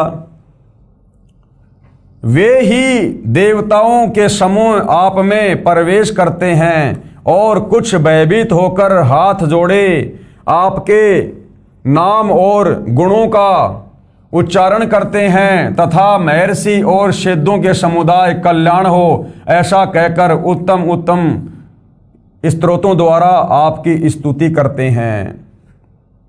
देवताओं के समूह आप में प्रवेश करते हैं, यानी आप तो सबको खा रहे हो। आपके मुख के माध्यम से ये महर्षि जन, सिद्ध महात्मा भी, ये भी आपके मुंह में जा रहे हैं, आप तो इनको भी नहीं छोड़ रहे। तो उसने क्या बताया कि भाई मैं कौन हूं। गीता अध्याय 11 श्लोक 32 की फोटोकॉपी देखिएगा। काल है अस्मि लोकस्य कृत प्रवर्ध है लोकान समाहर तुम इह प्रवर्त ऋते अपि त्वाम न भविष्यन्ति सर्वे ये अवस्थिता प्रत्येनिकेषु योधा। इस प्रकार अर्जुन के पूछने पर श्री भगवान बोले, हे अर्जुन, मैं लोकों का नाश करने वाला बढ़ा हुआ महाकाल हूं। ये महाकाल तो इन्होंने जबरदस्ती लिखा है, साफ साफ यहां पर काल लिखा हुआ है, यहां पर काल ही लिखना चाहिए था, लेकिन ये तो गीता अनुवादकों की अपनी अटकलबाजी है। तो क्लियर हो गया है भाइयों और बहनों। क्या आप मानते हैं कि श्री कृष्ण जी काल हैं? अगर श्री कृष्ण जी काल हैं तो धिक्कार है हिंदू समाज को जो भगवान की पूजा ना करके काल की पूजा कर रहा है। और काल की पूजा करते समय श्री कृष्ण जी के शरीर में प्रेत की भांति प्रवेश करके अर्जुन को डराने धमकाने के लिए, युद्ध करवाने के लिए, और वो अपना विराट रूप, 1000 भुजा वाला रूप इस काल ने, ब्रह्मा विष्णु महेश के पिता ने, दुर्गा के पति काल ब्रह्म ज्योति निरंजन ने दिखाया था। और साफ कर रहा है यहां पर बिल्कुल क्लियर। अगर आप अपने धर्म ग्रंथ को भी नहीं मानोगे तो धिक्कार है फिर जो आप अपने आप को हिंदू कहते हो, सनातनी कहते हो। गीता अध्याय 11 श्लोक 32, मैं लोकों का नाश करने वाला बढ़ा हुआ महाकाल हूं। क्या हूं? बढ़ा हुआ महाकाल। ये आप जियों के सामने है। मैं लोकों का नाश करने वाला बढ़ा हुआ महाकाल हूं, यानी काल हूं। यहां पर सीधा सीधा काल लिखा हुआ है। इस समय इन लोकों को नष्ट करने के लिए प्रवृत्त हुआ हूं, यानी मैं तो अभी अभी प्रकट हुआ हूं भाई श्री कृष्ण जी के शरीर में। इसलिए जो प्रतिपक्षियों की सेना में, यानी तुम्हारे विपक्ष में जो सेना है इन कौरवों की, उस सेना में जितने भी योद्धा हैं, जो स्थित हैं, योद्धा लोग हैं, वे सब तेरे बिना भी नहीं रहेंगे। अर्थात तेरे युद्ध न करने से भी इन सब का नाश हो जाएगा। आंखों के सामने है भाइयों और बहनों। प्रत्यक्ष को प्रमाण की जरूरत नहीं पड़नी चाहिए, लेकिन फिर भी आपको ये जो प्रमाण हैं ये रह के दिए जा रहे हैं ताकि आप भाई बहन अध्यात्म से परिचित हों, भक्ति और भगवान से परिचित हों और अपनी आत्मा का कल्याण करवाएं। इससे सिद्ध हुआ कि गीता का ज्ञान श्री कृष्ण जी के शरीर में प्रविष्ट होकर काल ने कहा है। किसने कहा है? काल ने। श्री कृष्ण जी ने पहले कभी नहीं कहा कि मैं काल हूं। युद्ध से पहले कभी श्री कृष्ण जी ने नहीं कहा कि मैं काल हूं।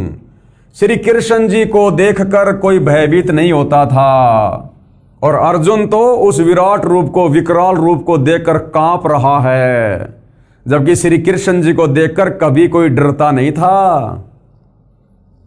गोप गोपियां, ग्वाल बाल, पशु पक्षी सब दर्शन करके आनंदित होते थे। तो क्या श्री कृष्ण जी काल थे? नहीं।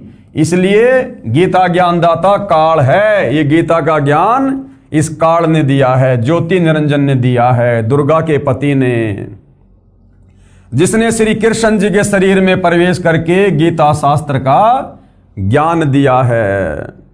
अब देखिएगा आगे सबूत नंबर 3, ये प्रमाण नंबर 3। गीता अध्याय 11 श्लोक 47 में गीता ज्ञानदाता ने कहा है कि हे अर्जुन, मैंने प्रसन्न होकर अपनी कृपा से तेरी दिव्य दृष्टि खोलकर ये विराट रूप दिखाया है। ये विराट रूप तेरे अतिरिक्त पहले किसी ने नहीं देखा है। अब जनता की अदालत में जनता के सामने सतगुरु रामपाल जी एक और ऐसा सबूत पेश करने जा रहे हैं, जिस सबूत को देखने के बाद श्री कृष्ण जी के वकील साहिबानों की अर्थात हिंदू धर्म गुरुओं की सिट्टी पिट्टी गुम हो जाएगी और मजबूरन उनको मानना पड़ेगा, अदालत में स्वीकार करना पड़ेगा कि वास्तव में कुरुक्षेत्र के मैदान में महाभारत के दौरान गीता जी का ज्ञान श्री कृष्ण जी ने नहीं, बल्कि श्री कृष्ण जी के शरीर में प्रेतवत प्रवेश करके और इस काल ब्रह्म ने बोला था। आप इस पॉइंट को अच्छे से समझिएगा, अच्छे से। गीता अध्याय 11 श्लोक 47 में गीता ज्ञानदाता ने कहा कि हे अर्जुन, मैंने प्रसन्न होकर अपनी कृपया से तेरी दिव्य दृष्टि खोलकर, यानी केवल अर्जुन को ही दिखाई दे रहा था वो विराट रूप, अन्य किसी को नहीं, यह विराट रूप दिखाया है। और आगे फिर उसने क्या कहा, यह विराट रूप तेरे अतिरिक्त, यानी अर्जुन तेरे अलावा पहले किसी ने नहीं देखा, यानी अर्जुन तेरे अलावा मेरा ये विराट रूप पहले कभी किसी ने नहीं देखा। जबकि भाइयों और बहनों विचार करो, अगर गीता जी का ज्ञान उस समय श्री कृष्ण जी बोल रहे होते और ये वचन यदि श्री कृष्ण जी के होते कि ये विराट रूप अर्जुन मैंने तेरे अलावा पहले कभी किसी को नहीं दिखाया, ये श्री कृष्ण जी के वचन नहीं थे। अगर श्री कृष्ण जी के वचन होते, अगर ये बात श्री कृष्ण जी बोल रहे होते उस समय, तो श्री कृष्ण जी ने तो अपना विराट रूप पहले कौरवों की सभा में दिखा दिया था। फिर श्री कृष्ण जी अगर होते तो फिर झूठ क्यों बोल रहे हैं कि अर्जुन तेरे अलावा मेरा विराट रूप पहले कभी किसी ने नहीं देखा। जबकि महाभारत युद्ध से पहले श्री कृष्ण जी शांति समझौते के लिए शांति दूत बनकर कौरवों की सभा में दुर्योधन के पास में 3 बार जा चुके थे, 3 बार। और जब तीसरी बार गए थे समझाने के लिए, और जब पांडवों ने यह कह दिया था कि हे केशव, हमें तो केवल 5 गांव दिलवा दो दुर्योधन से, हम 5 गांवों से टैक्स लेकर अपना जीवन यापन कर लेंगे, हमें इसका आधा राज्य भी नहीं चाहिए। तब श्री कृष्ण जी कौरवों की सभा में गए और कहा कि दुर्योधन बहुत बढ़िया फैसला हो गया है, पांडवों को तुम्हारा आधा राज्य नहीं चाहिए, युद्ध टल गया है, तुम केवल 5 गांव दे दो पांडवों को। तो दुर्योधन जो काल प्रेरित था, दुर्योधन ने कहा कि 5 गांव तो छोड़ो, मैं सुई की नोक रखने जितनी जमीन नहीं दूंगा। अगर पांडवों को राज्य चाहिए, जमीन चाहिए, तो महाभारत के युद्ध में, कुरुक्षेत्र के मैदान में युद्ध करके, लड़ाई करके राज्य ले ले। तब उस समय श्री कृष्ण जी ने दुर्योधन से कहा कि दुर्योधन तू तो दुर्बुद्धि प्राणी है, अरे नालायक आदमी, कहां आधा राज्य और कहां 5 गांव, टाल दे युद्ध को, मेरी बात मान जा। अब इस बात से नाराज होकर दुर्योधन ने अपने सैनिकों को आदेश दे दिया कि ये बार बार शांति दूत बन के आ रहा है, पहले इसको निपटा दो। और अपने सैनिकों को आदेश दिया कि सैनिकों, इसको बंदी बनाकर जेल में डाल दो। और जब वो सैनिक अपने हथियार निकालकर श्री कृष्ण जी को पकड़ने गए, उस समय श्री कृष्ण जी ने अपना विराट रूप दिखाया और उस तेजोमय रूप को देखकर उस प्रकाश को वहां उपस्थित लोग सहन नहीं कर पाए। कोई टेबल के नीचे घुस गया, कोई नीचे जमीन पे गिर गया, उस विराट रूप को, उस तेज को सहन नहीं कर पाए जो विराट रूप वहां पर श्री कृष्ण जी ने दिखाया था। इसका प्रमाण भी हमारे सदग्रंथ में है, इसका प्रमाण भी महाभारत में है, जो जनता की अदालत में सतगुरु रामपाल जी के द्वारा पेश किया जाएगा। तो श्री कृष्ण जी तो पहले अपना विराट रूप कौरवों की सभा में दिखा चुके थे। तो यहां गीता का ज्ञान देते समय, अगर ये गीता का ज्ञान उस समय श्री कृष्ण जी ही दे रहे होते, तो श्री कृष्ण जी झूठ नहीं बोलते कि अर्जुन तेरे अलावा ये विराट रूप मैंने पहले कभी किसी को नहीं दिखाया, जबकि श्री कृष्ण जी तो पहले दिखा चुके थे। इसका मतलब उस समय अर्जुन को यह बात कौन बोल रहा है? काल बोल रहा है कि अर्जुन तेरे अलावा ये मेरा विराट रूप पहले कभी किसी ने नहीं देखा। क्यों? क्योंकि इस काल में जब आप सृष्टि रचना पढ़ोगे तो 3 पुत्रों की उत्पत्ति करने के बाद रजगुण ब्रह्मा की, सतगुण विष्णु की, तमगुण शंकर की। और इसने अपनी पत्नी दुर्गा से कहा कि दुर्गा, अब आज के बाद मैं ये प्रतिज्ञा करता हूं कि मैं आज के बाद कभी भी अपने काल रूप में किसी को भी दर्शन नहीं दूंगा। इसलिए गीता का ज्ञान देते समय श्री कृष्ण जी के शरीर में प्रवेश करके अपना विराट रूप दिखाते हुए युद्ध करवाने के लिए ये काल अर्जुन से कह रहा कि अर्जुन, ये मेरा विराट रूप आज से पहले कभी किसी ने तेरे अलावा नहीं देखा। अर्थात गीता जी का ज्ञान श्री कृष्ण जी ने नहीं, बल्कि श्री कृष्ण जी के शरीर में प्रवेश करके इस काल ब्रह्म ने बोला है। प्रमाण नंबर 3, गीता अध्याय 11 श्लोक 47 में गीता ज्ञानदाता ने कहा है, यानी इस काल ब्रह्म ने कहा, हे अर्जुन, मैंने प्रसन्न होकर अपनी कृपा से तेरी दिव्य दृष्टि खोलकर ये विराट रूप दिखाया है। ये विराट रूप तेरे अलावा पहले किसी ने नहीं देखा। अब क्या कह रहे हैं कबीर जी के वकील सतगुरु रामपाल जी, ध्यान से सुनिए, विचार करो। महाभारत ग्रंथ में यह प्रकरण आता है कि जिस समय श्री कृष्ण जी कौरवों की सभा में उपस्थित थे और उनसे कह रहे थे कि आप दोनों कौरव और पांडव आपस में बातचीत करके अपनी संपत्ति राज्य का बंटवारा कर लो, क्योंकि श्री कृष्ण जी उनके रिश्तेदार थे, इसलिए बीच बचाव करने गए थे कि लड़ाई मत करो, लड़ाई से कुछ नहीं मिलेगा, आपस में समझौता कर लो, भाई बंटवारा कर लो अपना। युद्ध करना शोभा नहीं देता। पांडवों ने कहा कि हमें 5 गांव दे दो, हम उन्हीं से निर्वाह कर लेंगे, जीवन यापन कर लेंगे टैक्स लेकर। दुर्योधन ने यह भी मांग नहीं मानी और कहा कि पांडवों के लिए सुई की नोक के समान भी राज्य नहीं है, युद्ध करके ले सकते हैं। इस बात से श्री कृष्ण भगवान बहुत नाराज हो गए तथा दुर्योधन से कहा कि तू पृथ्वी के नाश के लिए ही जन्मा है, कुल नाश करके टिकेगा। भले मानव, कहां आधा राज्य और कहां 5 गांव, कुछ तो शर्म कर ले। इतनी बात श्री कृष्ण जी के मुख से सुनकर अभिमानी दुर्योधन राजा आग बबूला हो गया और सभा में उपस्थित अपने भाइयों तथा मंत्रियों से बोला कि इस कृष्ण यादव को गिरफ्तार कर लो। उसी समय श्री कृष्ण जी ने विराट रूप दिखाया। सभा में उपस्थित सर्व सभासद उस विराट रूप को देखकर भयभीत होकर कुर्सियों के नीचे छिप गए, कुछ आंखों पर हाथ रखकर जमीन पर गिर गए। श्री कृष्ण जी सभा छोड़कर चले गए तथा अपना विराट रूप समाप्त कर दिया। तो श्री कृष्ण जी तो पहले अपना विराट रूप कौरवों के सभा में दिखा चुके थे। अब यदि श्री कृष्ण जी उस समय वो विराट रूप दिखा रहे होते महाभारत के युद्ध में, तो ये कभी नहीं कहते कि अर्जुन, तेरे अलावा मैंने ये विराट रूप पहले कभी किसी को नहीं दिखाया, जबकि वो तो पहले कौरवों की सभा में दिखा चुके थे। क्या कह रहे हैं कबीर जी के वकील सतगुरु रामपाल जी? गीता अध्याय 11 श्लोक 47 में गीता ज्ञानदाता यानी काल ब्रह्म ने कहा था कि ये मेरा विराट रूप है और तेरे अतिरिक्त अर्जुन पहले किसी ने नहीं देखा था। यदि श्री कृष्ण जी गीता ज्ञान बोल रहे होते तो ये कभी नहीं कहते कि मेरा विराट रूप तेरे अतिरिक्त पहले किसी ने नहीं देखा, क्योंकि श्री कृष्ण जी के विराट रूप को कौरवों तथा सभासद पहले देख चुके थे।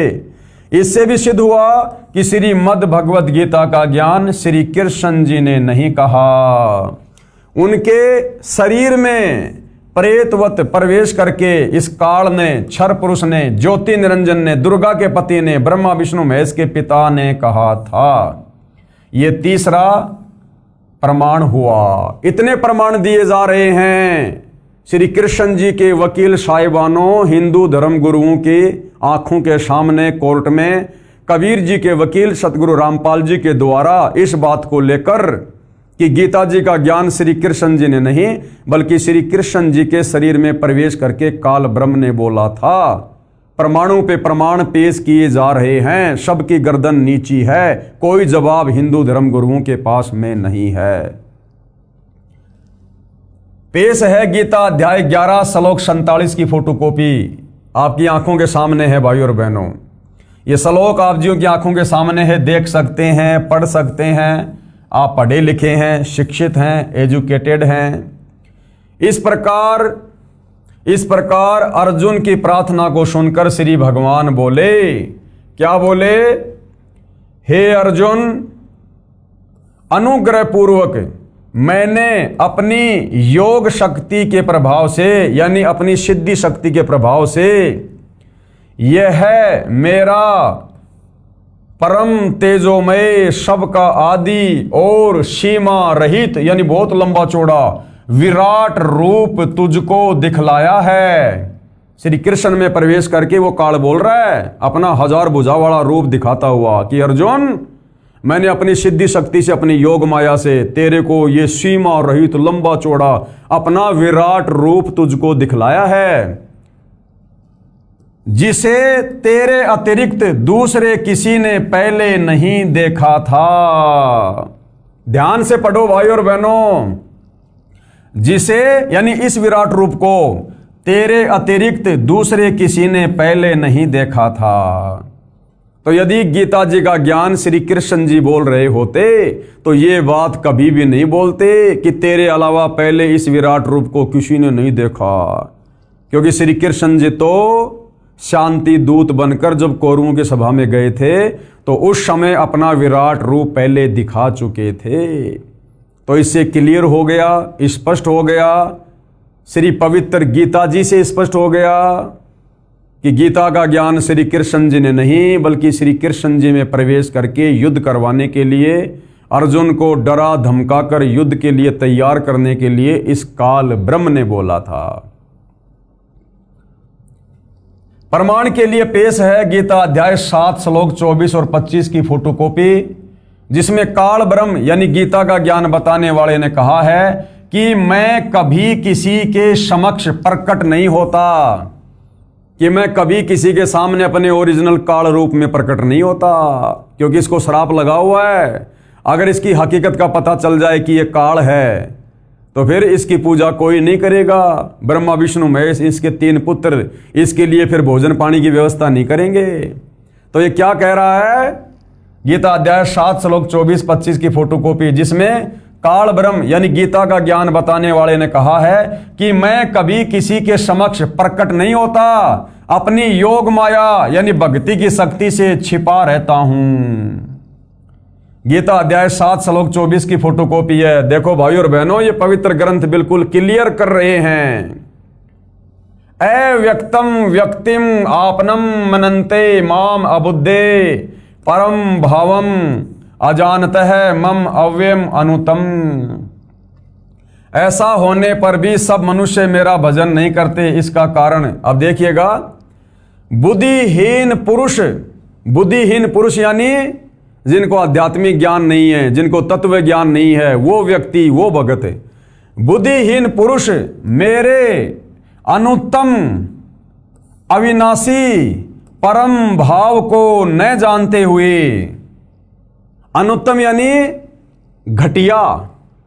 ये क्या कह रहा है कि जो बुद्धिहीन इंसान है ना, जिनको आध्यात्मिक ज्ञान नहीं, वो मेरे इस परम और अविनाशी इस परम भाव को ना जानते हुए, अर्थात मैंने सौगंध खा रखी है कि मैं कभी भी किसी को अपने ओरिजिनल काल रूप में दर्शन नहीं दूंगा। ये बुद्धिहीन समाज मेरी इस घटिया बात को नहीं जानता है। ये मेरा अटल अविनाशी संविधान है, विधान है, मैं कभी किसी को दर्शन नहीं देता। बुद्धिहीन पुरुष यानी समाज मेरे अनुत्तम अविनाशी परम भाव को न जानते हुए मन और इंद्रियों से परे मुझ सच्चिदानंद घन परमात्मा को मनुष्य की भांति जन्म कर व्यक्ति भाव को प्राप्त हुआ मानते हैं। यानी मुझे श्री कृष्ण मान रहे हैं, लेकिन मैं श्री कृष्ण नहीं हूं। मैं इस प्रकार श्री कृष्ण की तरह जन्म लेकर नहीं आता हूं। ये लोग मेरे इस अनुत्तम अविनाशी इस घटिया इस परम भाव से अपरिचित हैं कि मैं काल हूं। मैं श्री कृष्ण की तरह मां के गर्भ से जन्म लेकर नहीं आता। मैं अपनी योग माया से, सिद्धि शक्ति से मैं दूसरों में प्रवेश करके अपना कार्य करता हूं। जैसे महाभारत के युद्ध के समय श्री कृष्ण जी में प्रेत की भांति अपनी योग माया से प्रवेश करके अर्जुन को अपना विराट रूप दिखाकर डराया धमकाया और भयंकर संहार करवा दिया। 18 करोड़ सेना का नाश करवा दिया। ये गीता अध्याय 7 श्लोक नंबर 24। उसके बाद गीता अध्याय 7 श्लोक नंबर 25 की फोटोकॉपी। न अहम प्रकाश है सर्वस्व योग माया समावृत है मूड अयम मैं न अभिजानाति लोक माम अजम अव्यम। आगे फिर क्या कह रहा है? अपनी योग माया से छिपा हुआ मैं सबके प्रत्यक्ष नहीं होता, क्योंकि इसको श्राप लगा हुआ है कबीर परमात्मा की तरफ से कि आज के बाद तेरा नाम काल होगा, प्रतिदिन 1 लाख मानव शरीरधारी आत्माओं का भोजन करेगा। इसलिए इसकी मजबूरी है भाई और बहनों, अपने 21वें ब्रह्मांड में ब्रह्मलोक में ये अकेला रहता है, किसी को दर्शन नहीं देता अपने काल रूप में, अपने पुत्र ब्रह्मा विष्णु महेश को भी नहीं देता काल रूप में दर्शन। इसलिए कह रहा है कि अपनी योग माया से छिपा हुआ मैं सबके और प्रत्यक्ष नहीं होता। इसलिए यह अज्ञानी जन समुदाय मुझ जन्म रहित अविनाशी परमेश्वर को नहीं जानता, अर्थात मुझको जन्मने मरने वाला समझता है कि मैं तो अपनी योग माया से भाई छुपा हुआ रहता हूं, किसी को भी अपने काल रूप में दर्शन नहीं देता। लेकिन ये जो अज्ञानी जन समुदाय है, ये मुझ जन्म रहित अविनाशी परमेश्वर को, अविनाशी तो ये डींग मार रहा है अपनी, ये काहे का अविनाशी है, इसका भी जन्म और मृत्यु होती है, परमात्मा जी ने बताया। तो मुझ जन्म रहित अविनाशी परमेश्वर को अगर ये जन्म रहित होता, अविनाशी होता, तो गीता अध्याय 2 श्लोक 12, गीता अध्याय 10 श्लोक 2 और गीता अध्याय 4 श्लोक 5 और 9 में ये खुद स्वीकार कर रहा कि अर्जुन तेरे और मेरे बहुत सारे जन्म हो चुके हैं, आगे भी होंगे, तू नहीं जानता मैं जानता हूं। ये खुद अपनी जन्म और मृत्यु स्वीकार कर रहा है। तो यहां पर ये डींग मार रहा है कि मुझ जन्म रहित अविनाशी परमेश्वर को नहीं जानता, अर्थात मुझको जन्मने मरने वाला समझता है। यानी श्री कृष्ण जी की तरह मुझे भी लोग मां के गर्भ से जन्म लेकर आया हुआ ही समझ रहे हैं। यथार्थ अनुवाद गीता अध्याय 7 श्लोक 24-25 का यथार्थ अनुवाद इस प्रकार है। काल ब्रह्म ने कहा है कि मुझ अव्यक्त गुप्त रहने वाले को ये बुद्धिहीन जन समुदाय मेरे अनुत्तम घटिया अव्यम अविनाशी यानी अटल नियम को नहीं जानते कि मैं अपने यथार्थ रूप में किसी के सामने प्रत्यक्ष नहीं होता। मुझे मनुष्य रूप में यानी कृष्ण मान रहे हैं, मैं कृष्ण नहीं हूं।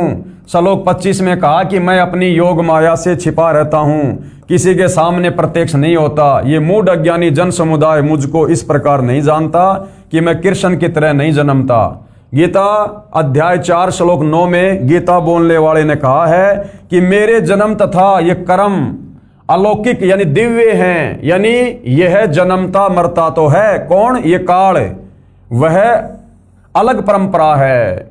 यानी परमात्मा ने इसकी भी जन्म और मृत्यु निश्चित कर रखी है। यह भी समय आने पर शरीर छोड़ता है, लेकिन इसके जन्मने और मरने का तरीका अलग है। जिस प्रकार सांप अपनी केंचुली छोड़ता है, इस प्रकार से अंत में दुर्गा और काल भी मरते हैं और फिर दोबारा युवा शरीर में परमात्मा जी के वरदान से इनको पुनः वो शरीर मिल जाता है।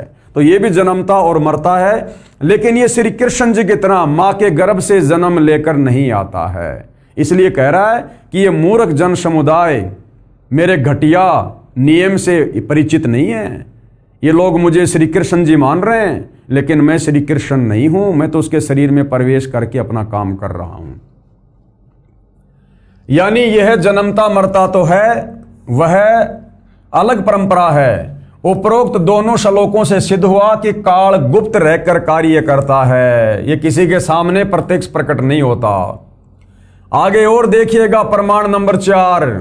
कबीर जी के वकील सतगुरु रामपाल जी जनता की अदालत में प्रमाण पे प्रमाण दे रहे हैं कि गीता जी का ज्ञान श्री कृष्ण जी ने नहीं, बल्कि श्री कृष्ण जी के शरीर में प्रवेश करके काल ब्रह्म ने बोला है। और भाइयों और बहनों, जब तक हम अपने सदग्रंथों में लिखी गूढ़ सच्चाई से परिचित नहीं होंगे, भला हम भक्ति कैसे कर सकते हैं? हम कैसे भक्ति मार्ग में आगे बढ़ सकते हैं? हमारे को कोई भी डगमग कर देगा, हमें आगे का ज्ञान समझ में आएगा नहीं। यदि बच्चा प्रथम कक्षा में एडमिशन लेके ABCD क ख ग नहीं समझेगा, तो बच्चा फिर आगे पुस्तकों को फटाफट कैसे बोलेगा, कैसे वो उनको बाँचेगा, कैसे उनको पढ़ेगा? तो भाइयों और बहनों, ये प्रारंभिक ज्ञान है, ये प्राइमरी ज्ञान है। इस ज्ञान को हमने बहुत ही धैर्यपूर्वक, रुचि लेकर, निष्पक्ष भाव से समझना है। और कुछ भी तो झूठ नहीं बोला जा रहा, एक शब्द की भी हेरा फेरी नहीं है। जबकि हमारे गीता अनुवाद करने वालों ने तत्व ज्ञान के अभाव में जो हेरा फेरी गीता के अर्थों के अनर्थ करके कर डाली है सदगुरु रामपाल जी, तो उसको भी शुद्ध कर रहे हैं। आगे प्रमाण नंबर 4, श्री विष्णु पुराण यानी ये काल किस प्रकार से दूसरे के शरीर में प्रवेश करके अपना कार्य करता है। जिस प्रकार इसने श्री कृष्ण जी के शरीर में प्रवेश करके महाभारत का युद्ध करवाया, यानी ये किस प्रकार से दूसरे के अंदर प्रवेश करता है। श्री विष्णु पुराण ये गीता प्रेस गोरखपुर से प्रकाशित है। इसके चौथे अंश के अध्याय 2 श्लोक 19 और 26 में प्रमाण है कि एक समय देवताओं और राक्षसों का युद्ध हुआ। देवता राक्षसों से हार कर यानी पराजित होकर समुद्र के किनारे जाकर छिप गए। फिर भगवान की तपस्या स्तुति करने लगे। काल का विधान है, अर्थात काल ने प्रतिज्ञा कर रखी है कि मैं अपने वास्तविक काल रूप में कभी किसी को दर्शन नहीं दूंगा, अपनी योग माया से छिपा रहूंगा। इसका प्रमाण गीता अध्याय 7 श्लोक नंबर 24 और 25 में थोड़ी देर पहले हमने पढ़ लिया। इसलिए ये काल यानी क्षर पुरुष किसी को विष्णु जी के रूप में दर्शन देता है, किसी को शंकर जी के रूप में, तो किसी को ब्रह्मा जी के रूप में दर्शन देता है। तो जब देवता लोग राक्षसों से हार कर जब भगवान की स्तुति कर रहे थे, तो वहां पर विष्णु जी का रूप धारण करके ये काल प्रकट हो गया। देवताओं को श्री विष्णु जी के रूप में दर्शन देकर कहा कि मैंने जो आपकी समस्या है वो जान ली है। आप पुरंजय राजा को युद्ध के लिए तैयार कर लो। देवताओं से क्या कहा कि आप उस पुरंजय राजा को युद्ध के लिए तैयार कर लो। मैं उस राजा श्रेष्ठ के शरीर में प्रविष्ट होकर राक्षसों का नाश कर दूंगा, और ऐसा ही किया। विष्णु पुराण में यह प्रमाण है। जब देवता लोग राक्षसों से हार कर और अपने इष्ट देव से विष्णु जी से प्रार्थना कर रहे थे, तो उसी समय विष्णु का रूप धारण करके ये काल प्रकट हो गया।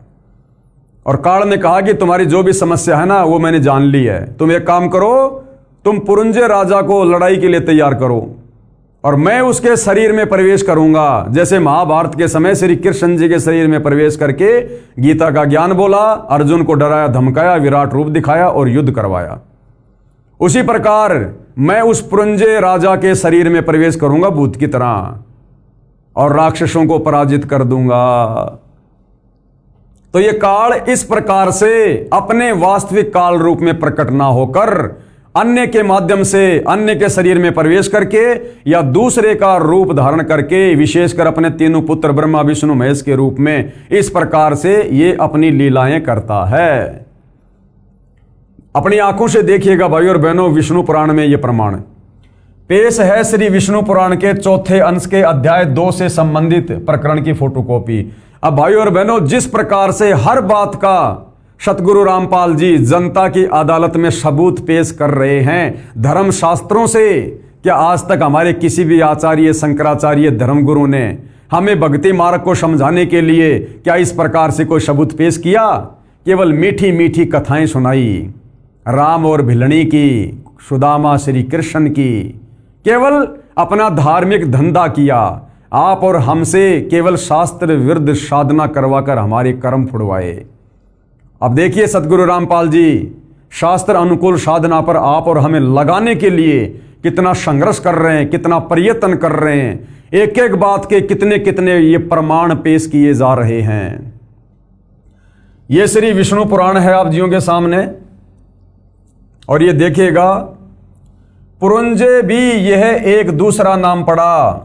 पूर्व काल में त्रेता युग में एक बार अति भीषण देवासुर संग्राम हुआ, यानी देवता और राक्षसों का युद्ध हुआ। उसमें महाबलवान दैत्यगण से यानी राक्षसों से पराजित हुए देवताओं ने भगवान विष्णु की आराधना की। तब आदि अंत शून्य अशेष जगत प्रतिपालक श्री नारायण ने देवताओं से प्रसन्न होकर कहा। अब उस समय कौन प्रकट हो गया? ये काल प्रकट हो गया। आप लोगों का जो कुछ अभिष्ट है, यानी जो भी आपकी समस्या है, वह मैंने जान लिया है। उसके विषय में ये बात सुनिए। राज ऋषि शशाद का जो पुरुंजय नामक पुत्र है, उस क्षत्रिय श्रेष्ठ के शरीर में मैं अंश मात्र से स्वयं अवतीर्ण होकर उन संपूर्ण दैत्यों का नाश करूंगा। जबकि श्री विष्णु जी कभी किसी के शरीर में इस प्रकार से भूत की तरह प्रवेश करके युद्ध नहीं करते हैं। अगर रावण को मारना था तो राम रूप धारण करके आए, कंस को मारना था तो श्री कृष्ण का रूप धारण करके आए, और बाकी जितनी भी लड़ाइयाँ इन्होंने राक्षसों के साथ में लड़ी हैं तो खुद अपने शरीर से लड़ी हैं, किसी के शरीर में प्रवेश नहीं किया। ये शरीर में इस प्रकार से प्रवेश करके ये छलबल करने का काम ये काल करता है। तो क्या कह रहा है? राज ऋषि शशाद का जो पुरुंजय नाम का पुत्र है, वो क्षत्रिय श्रेष्ठ के शरीर में मैं अंश मात्र से स्वयं अवतीर्ण होकर उन संपूर्ण दैत्यों का यानी राक्षसों का नाश करूंगा। अतः तुम लोग पुरंजय को दैत्यों के वध के लिए तैयार करो, यानी तुम उसको युद्ध के लिए तैयार करो। अतः उसका नाम कुकुस्त पड़ा। कुकुस्त के अनेना नामक पुत्र हुआ। अनेना के पृथक पुत्र के विष्टाश रूप उसके चंद्र युवनाश्व तथा उस चंद्र युवनाश्व के सावस्त नामक पुत्र हुआ, जिसने सावस्तीपुरी बसाई थी। सावस्त के ये बहुत कुछ लिखा हुआ भाई और बहनों, आप जी देख सकते हैं यहाँ पर। हमारा जो मूल विषय है अब उसके विषय में देखिए। इस फोटोकॉपी में स्पष्ट लिखा है कि गीता ज्ञान देने वाला काल ब्रह्म अन्य के शरीर में प्रवेश करके कार्य करता है। जैसे ससाद के पुत्र उस पुरंजय के शरीर में प्रवेश करके उसने दैत्यों का नाश किया, इसी प्रकार श्री कृष्ण जी में प्रवेश करके गीता का ज्ञान इस काल ब्रह्म ने कहा है। और प्रमाण देखिए भाई और बहनों, जनता की अदालत में प्रमाण पे प्रमाण पेश किए जा रहे हैं सतगुरु रामपाल जी के द्वारा। प्रमाण नंबर 5 श्री विष्णु पुराण के चौथे अंश के अध्याय 3 श्लोक 4 और 6 में प्रमाण है कि एक समय नागवंशियों तथा गंधर्वों का युद्ध हुआ। गंधर्वों ने नागों के सर्व बहुमूल्य हीरे लाल व खजाने लूट लिए, उनके राज्य पर भी कब्जा कर लिया। नागाओं ने भगवान की स्तुति की। वही काल भगवान विष्णु रूप धारण करके प्रकट हुआ। कहा कि आप पुरुतकुश राजा को गंधर्वों के साथ युद्ध के लिए तैयार कर लो। मैं राजा पुरुकुत्स के शरीर में प्रवेश करके दुष्ट गंधर्वों का नाश कर दूंगा। और फिर ऐसा ही हुआ।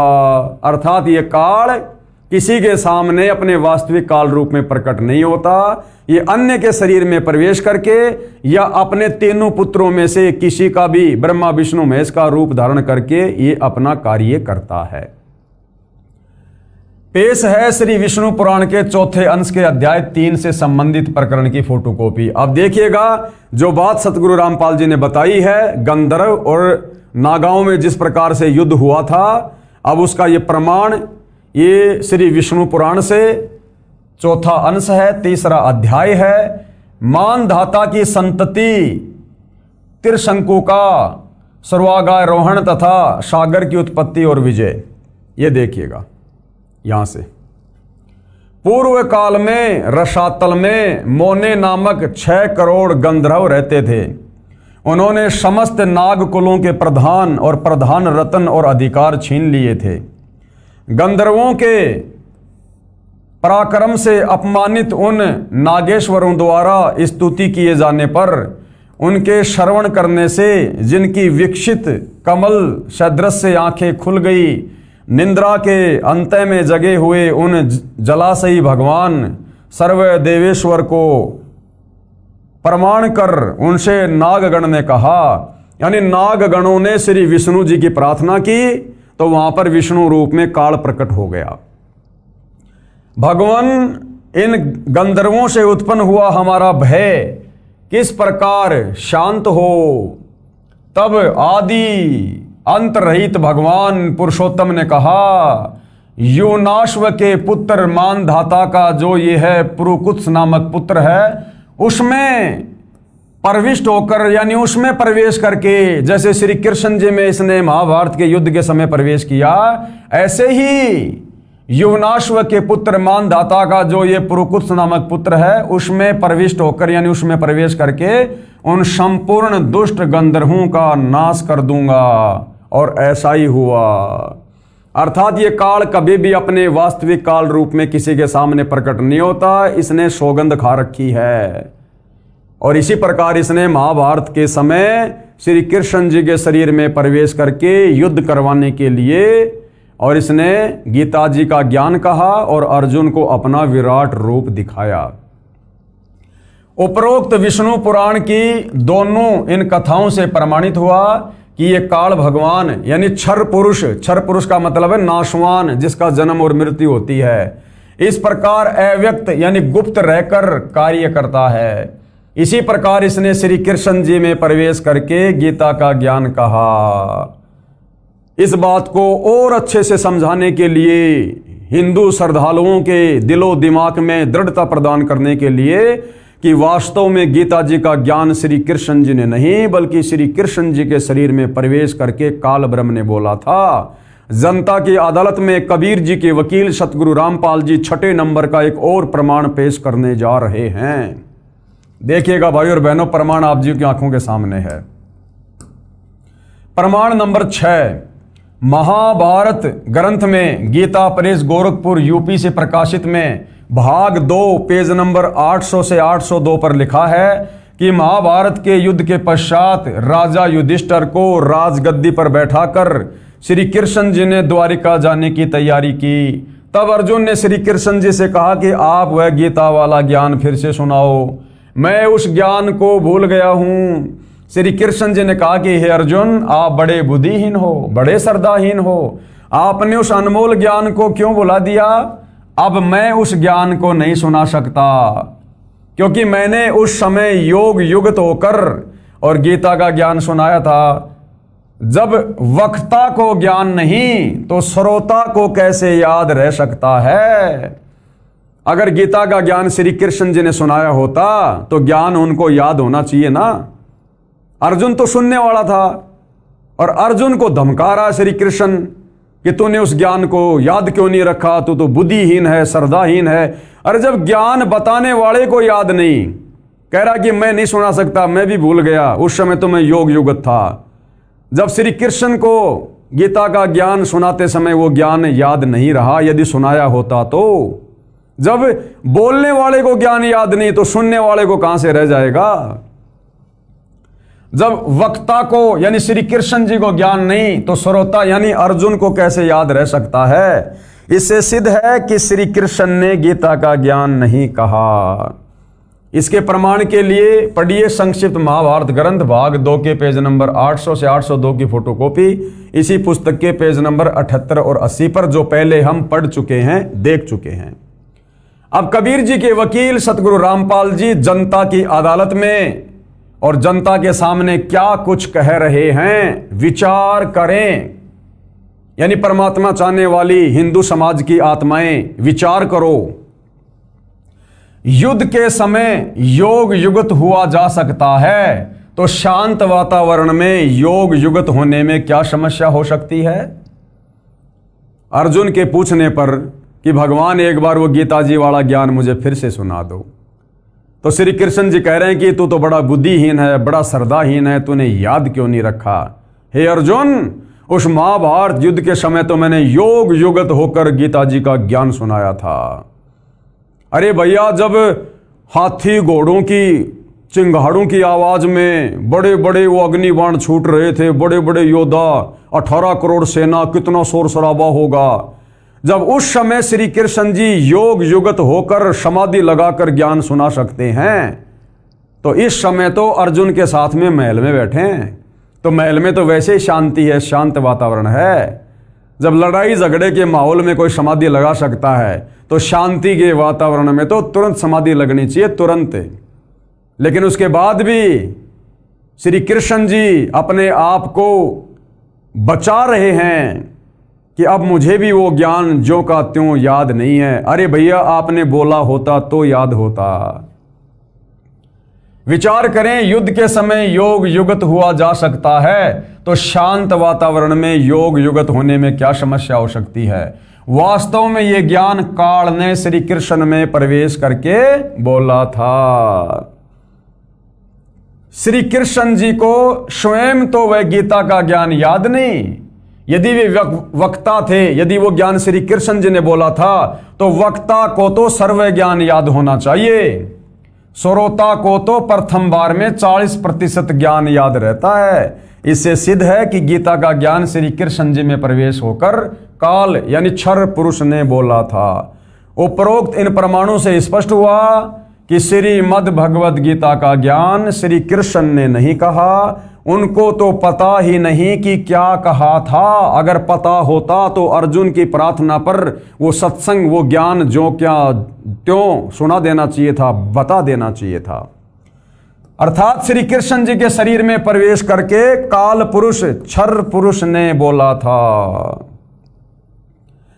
अब आगे क्या कह रहे हैं? आंखों वाले अंधे।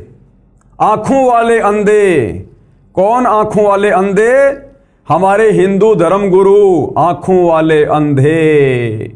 अर्थात जो प्रमाण जनता की अदालत में सतगुरु रामपाल जी के द्वारा सबके सामने सार्वजनिक किए गए हैं कि हमारे हिंदू धर्म ग्रंथों में साफ साफ लिखा हुआ है, सारे प्रमाण हैं कि गीता जी का ज्ञान श्री कृष्ण जी ने नहीं, श्री कृष्ण जी के शरीर में प्रेत की तरह प्रवेश करके इस काल ब्रह्म ने दिया है।